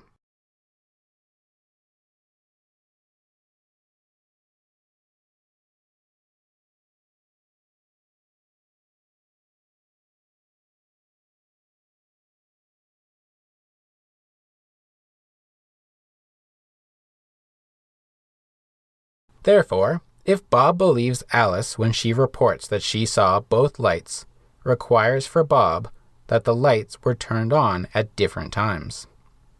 Bob would find Alice had to have turned on the east light first, then much later turned on the west light. Bob checks their math. According to Alice, the two light bulbs are 2 meters apart and they reach her at a time difference of 0. So Bob plugs this into the formula. The difference in time between the lights turning on for Bob is equal to gamma times the velocity of the train divided by the speed of light squared times 2 meters plus 0. Since Alice is moving, according to Bob, at negative 0.7 c, Bob finds a time difference of light flashes must have been 6 nanoseconds apart. Bob takes the flashbulbs and they repeat the experiment. Bob now sees the light reach him at the same time. So what will Alice find when she checks her math and diagram? When Alice has the lights, she reports that the lights reach her at the same time, 0 nanoseconds apart. And she did so because she pressed the buttons at the same time. Bob argues that Alice must be mistaken, that if the first statement is true, then Alice must have triggered the eastmost light 6 nanoseconds earlier than the westmost light, as light cannot violate causality.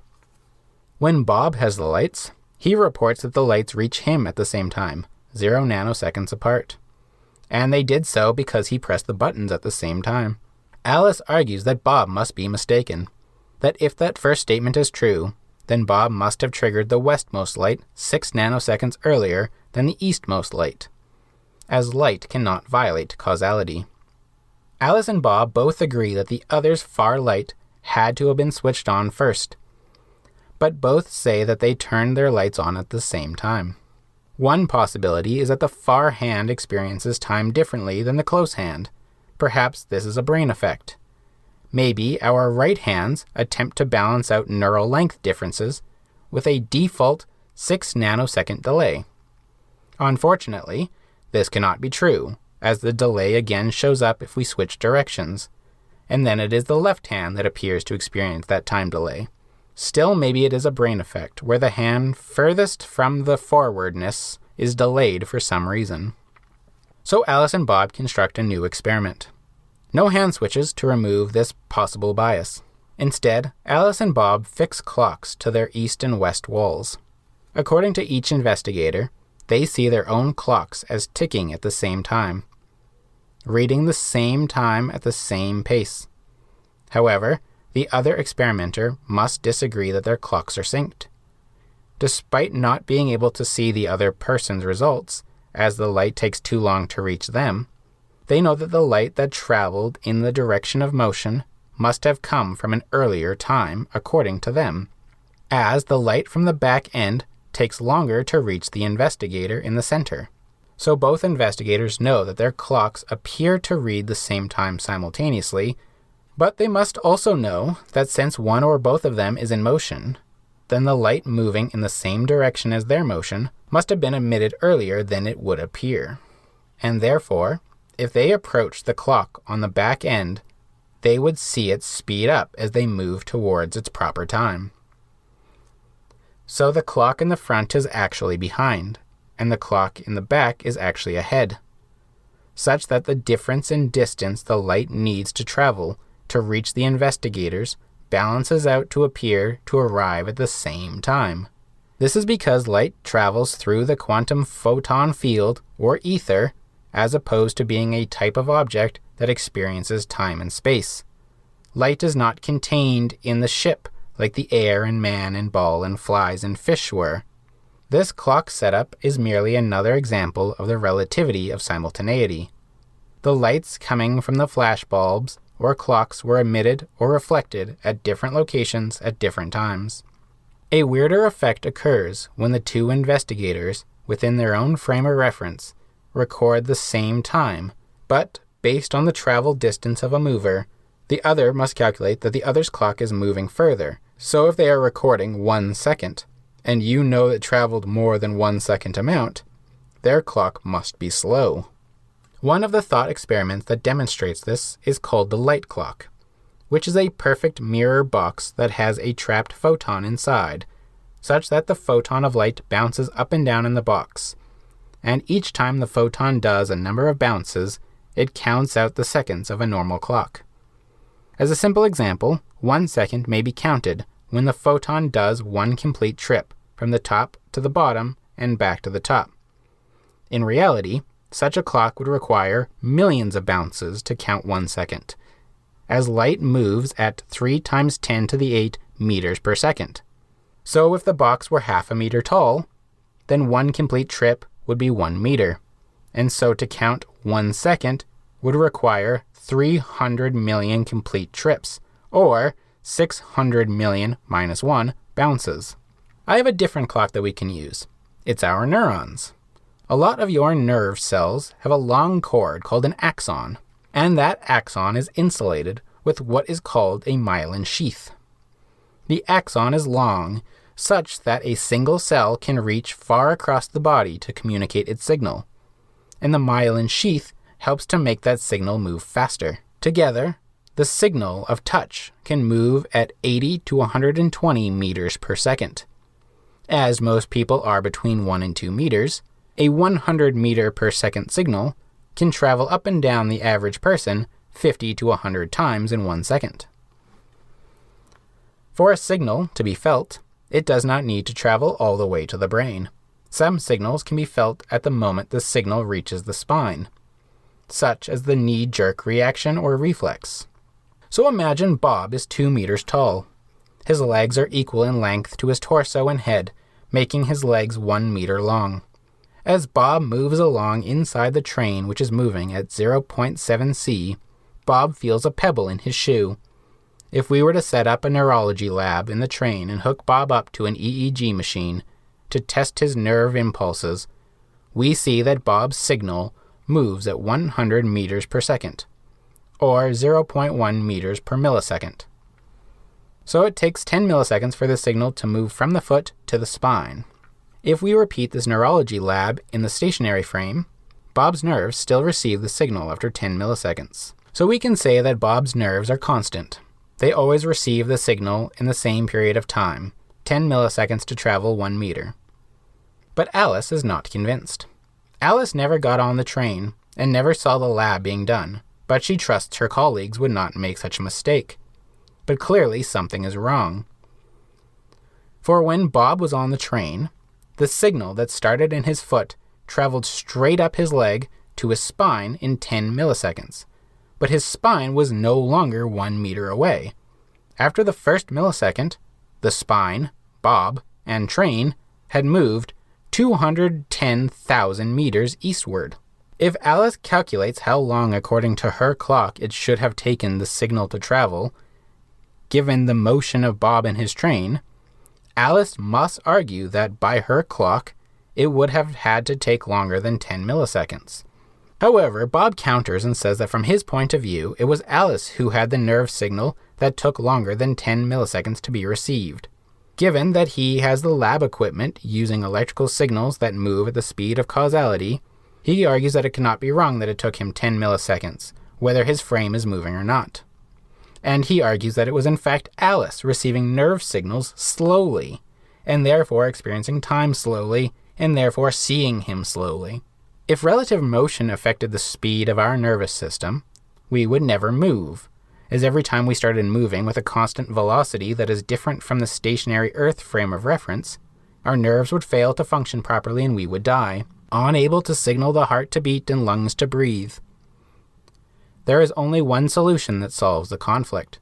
Velocity is relative, simultaneity is relative, and now we also know that time is relative. We already found the math that will help Alice find the time difference. According to Bob, his clock says 10 milliseconds, so she needs to write the equation delta t prime equals gamma times delta t. Delta t is Bob's time according to Bob, 10 milliseconds. And when Alice plugs that in, she finds that it actually took 14 milliseconds. Since Bob thinks he is stationary and therefore gets 10 milliseconds, Alice accounts for his motion, just like in Galilean relativity, and gets that Bob's clock is actually ticking slow relative to hers, not that his nerves are speeding up. Bob cannot witness this because Bob, his nervous system, his clocks, everything at that velocity is experiencing time differently from Alice. But according to Alice, Bob's clocks reach 10 milliseconds after what is really, in the Earth frame, 14 milliseconds. Since velocity is relative, and velocity is distance over time, and time is relative, we have to ask, is distance also relative? We can check if distance or length is relative. Distance is length between 2 points, typically associated with velocity and the time it takes to get places. But distance itself can be represented with a static map, such that the time of measuring distance on the map would make no difference. Two houses a mile apart remain a mile apart on the map, no matter how fast you move objects on the map, or what time of day you measure it. Therefore, if we want to know the length of an object, we can make it sit still, and measure its top, and then its bottom, at different times or days, but since it's not moving, that's okay. One of the issues with length in these cases is how do you measure a length when it's moving? For instance, when you have a map that shows two houses are 1 mile apart, it doesn't matter how fast you move toy cars on the map. The distance is the same. What if you move the map around very fast? Does the distance change now?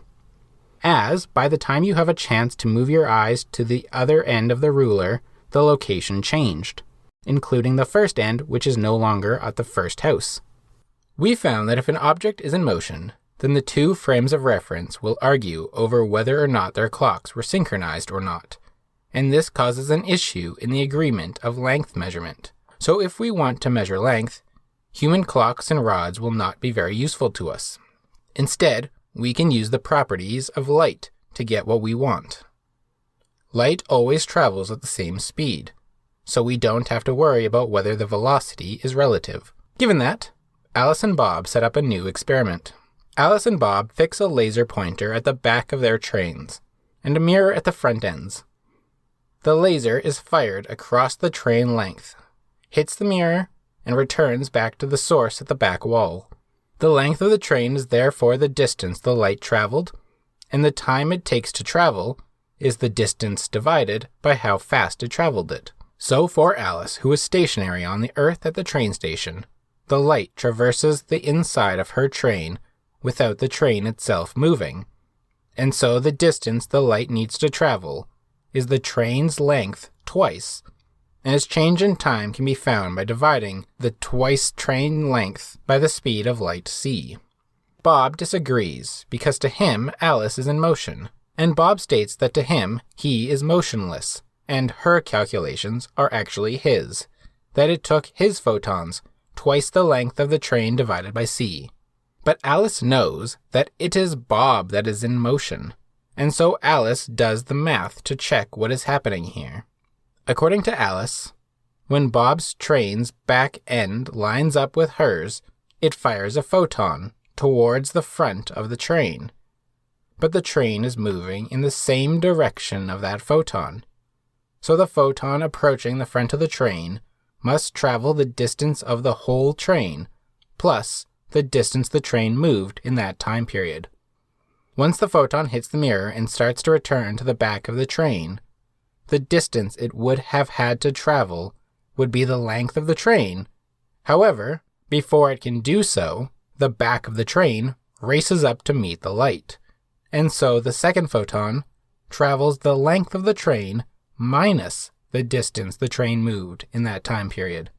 She finds that the change in time of the moving train must be gamma squared times the stationary frame of L2 over c. If Alice used the relativity equation of change in time of one frame of reference for another, and she plugs in the equations her and Bob found, then Alice comes to find that the length of a moving train is less than the length of a stationary train. When we get Bob moving at 0.866 c, Bob and his train reduce in length by a half. Bob's 2-meter-long train is now 1 meter in length as he moves. Of course, to Bob, he is normal, he is not moving, and Alice is the one that appears to be reduced in length, in the direction of her motion, by half. Einstein's discovery that the Galilean principle of relativity had a special case, due to the nature of light, demonstrated that the principle of relativity said more than just velocity is relative, and showed that it also proves that simultaneity is relative, time is relative, and distance and length are relative. Therefore, Einstein used this discovery to show that Maxwell's electrodynamics does not have a relativity problem, just a Galilean relativity problem. By involving a simple parameter, gamma, Galilean relativity becomes more powerful, and can now deal with objects moving near the speed of light. Einstein showed then that the charged particle, from its point of view, is stationary. However, the wire which appears to be moving is reduced in length, and therefore has more positive charges closer together, and therefore the wire appears to have an electric field, which interacts with the electric field of the positively charged particle, and therefore is repelled away from the wire. This solved the Maxwell-Galilean relativity problem.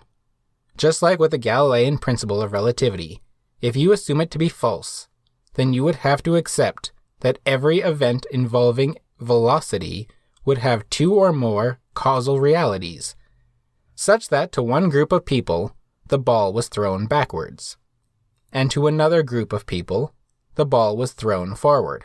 Likewise, if you assume the special theory of relativity is false, then you must accept that two or more causal realities split from the event every time an object or photon moves. Without requiring the assumptions of many worlds, special relativity answers the question of what time and length mean to moving objects, and does so without violating causality. Since causality is the one big thing we really cannot violate, then the special theory of relativity must be accepted as true. The alternative is to violate causality or to form many worlds for each and every velocity. Let us leave off with a real-life example. The sun sends out high-energy particles that move through space at near the speed of light, and upon hitting the Earth become a bunch of secondary particles, one of which is called a muon.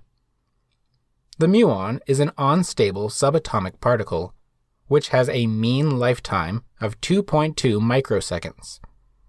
Given the short lifespan of a muon, under regular Galilean relativity, the muon would decay before it can reach the ground. However, muons reach the ground all the time. Given the distance they have to travel from creation to annihilation, from the atmosphere to the ground, the speed and lifetime of the particle is too small to survive all the way to the ground. Calculations show that it would take 6.4 microseconds at its speed to reach the ground. So how are they doing it all the time? Well, the muon is traveling at 0.99 c. So from the ground, we would see that the muon's clock is slow, and is ticking to 2.2 microseconds, in what to us is actually about 10 microseconds.